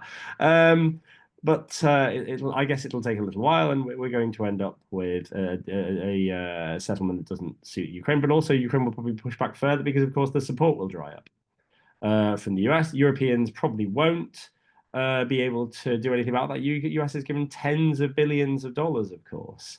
So I suspect we're going to see Ukraine ground down and then ending up with a settlement it doesn't want. But I'd have to hear more, as you said, about those relations between Zelensky and the others. I can't say that I've encountered the same sources that you have. So rather than saying anything here based upon those, I'd rather you email me, as I said, and then discuss this further. I don't know if Bertrand has anything else to add to what I have. Maybe have a completely different view on the end of the Ukraine. I'm not sure, but that's my view on where we are right now. Thanks, Alex. Bertrand? Yes. Thank you very much. For the future of Ukraine, I think it's quite hard to predict the future. So I'm not even sure if I can delve into that because I'm not really sure. What I think is also that Ukraine is wouldn't be ready for an authoritarian regime or authoritarian something after a lot of years of war and a revolution. I'm not like I think they would rather prefer like democracy and so on. And this is what we can see with the election of Zelensky instead of the election of, for example, Bilecki and the far right in Ukraine. They only made 2% in 2019. So we can see that inside the civil society, they don't really have a very major place as a political structure. I also don't really understand what you said by Zelensky as an hostage of private sector. I would be curious to listen more about that. But regarding the relation between Denis and Zelensky, I haven't worked on it that much. I've worked more in the relation between Azov and the Azov movement and the Ukrainian state in general. Also, the relationships between the Azov movement and the former minister of Interior, Avakov. where you can see that there were some kind of close relation, but the state always managed to maintain control when it became too risky for the political power. So I'm not very alarmist regarding those kind of relations, to be honest. Actually, we wrote an article about the topic of the relation with Adrien Mongeon, but it's in French, unfortunately. So yes, basically that was our main element, that you have a reciprocal instrumentalization between the Ukrainian state and the Azov movement, but you don't see any completely loss of control of the regiment, certainly, but also the nationalist movements in Ukraine. And yes, most of time it depends also of personal strategy of insertion within the Ukrainian state and so on, the political perspective of the actors and the personal future, their personal career, more than a completely giant movement of far righties that can create a giant risk for the Ukrainian state and the Ukrainian government. That would be my little insight about as an answer. I'm not sure if it sounds very well, but that's my insights. Yeah, thank you. Thank you very much. Just to be a bit more clear, that's right what you mean. When I mean a stage of of the private sector is because, as you know, at the time of the elections, when Zelensky was elected president, one of his points for the campaign to win the election was to accommodate the requests of the Russian-speaking population. In his in several of his speeches, he actually said that let them, textually, he said that let them speak Russian. These people are Ukrainians, but they speak Russian and we should accept this culture. But after the election, he has been shifting his position until what you see here now.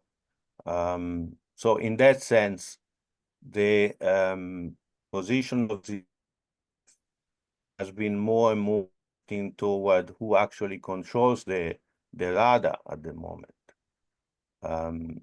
So in that sense, I mean, his ideological approach to Ukraine to solve the problem, which, as you know, started as a civil war, is actually changed a lot from 2014, when actually he was not the president, he was not running for election at the time, but later on to replace Poroshenko, and the current situation now.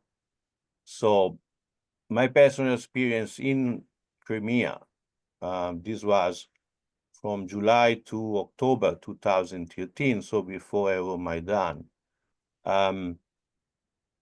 was actually confirmed by what what actually happened later on in Donetsk and Lugansk. So I have, as I said, my personal opinion about all this, but it's evident that Zelensky has changed a lot his stance toward the population of Eastern Ukraine. And if you look at the data of the results of the election, you can see this split in the Ukrainian population is very evident. So that is what I mean. He has become a hostage of the private sector. And now he's actually in this position that is a dead end, is a cul-de-sac, because if he doesn't complain, let's say, fulfill his mandate, he might find what actually Alex was writing in his last slide, these social repercussions, which might come to Ukraine in the, I don't know when, maybe in the near future, in the future, depending on how the outcome that you, Bertrand, were talking about will be settled, this war, in which way it will be settled is still a mystery for many people, depending if, I don't think depends very much on Trump anyway, because he has no control on the ground. And what is determinant here, as Sarah said before, is the situation on the ground. And the Russian, in that sense, has an advantage in the negotiation. So it's a mystery for me what at the moment will be the end of this conflict. But for what concerns Zelensky, I'm not so much positive in his future. That's it. Thank you. Thank you very much, Achim, and I believe that's all we have time for, as this is the end of the first day of our conference. So I just would like to thank you, all of you, for participating, for your presentations, for your interesting comments and questions, and I also look forward to seeing you tomorrow, so bright and early again. We'll be starting around 9 o'clock UK time. On a different Zoom link, I'm actually going to send the updated program to everyone again if you would like to join us tomorrow. But in the meantime, I just hope you enjoy the rest of the day or the rest of the night, wherever you are. So thanks very much, everyone, and hopefully see you tomorrow. Bye-bye. Thank you. Bye. Thank you. Bye. Bye-bye. Bye.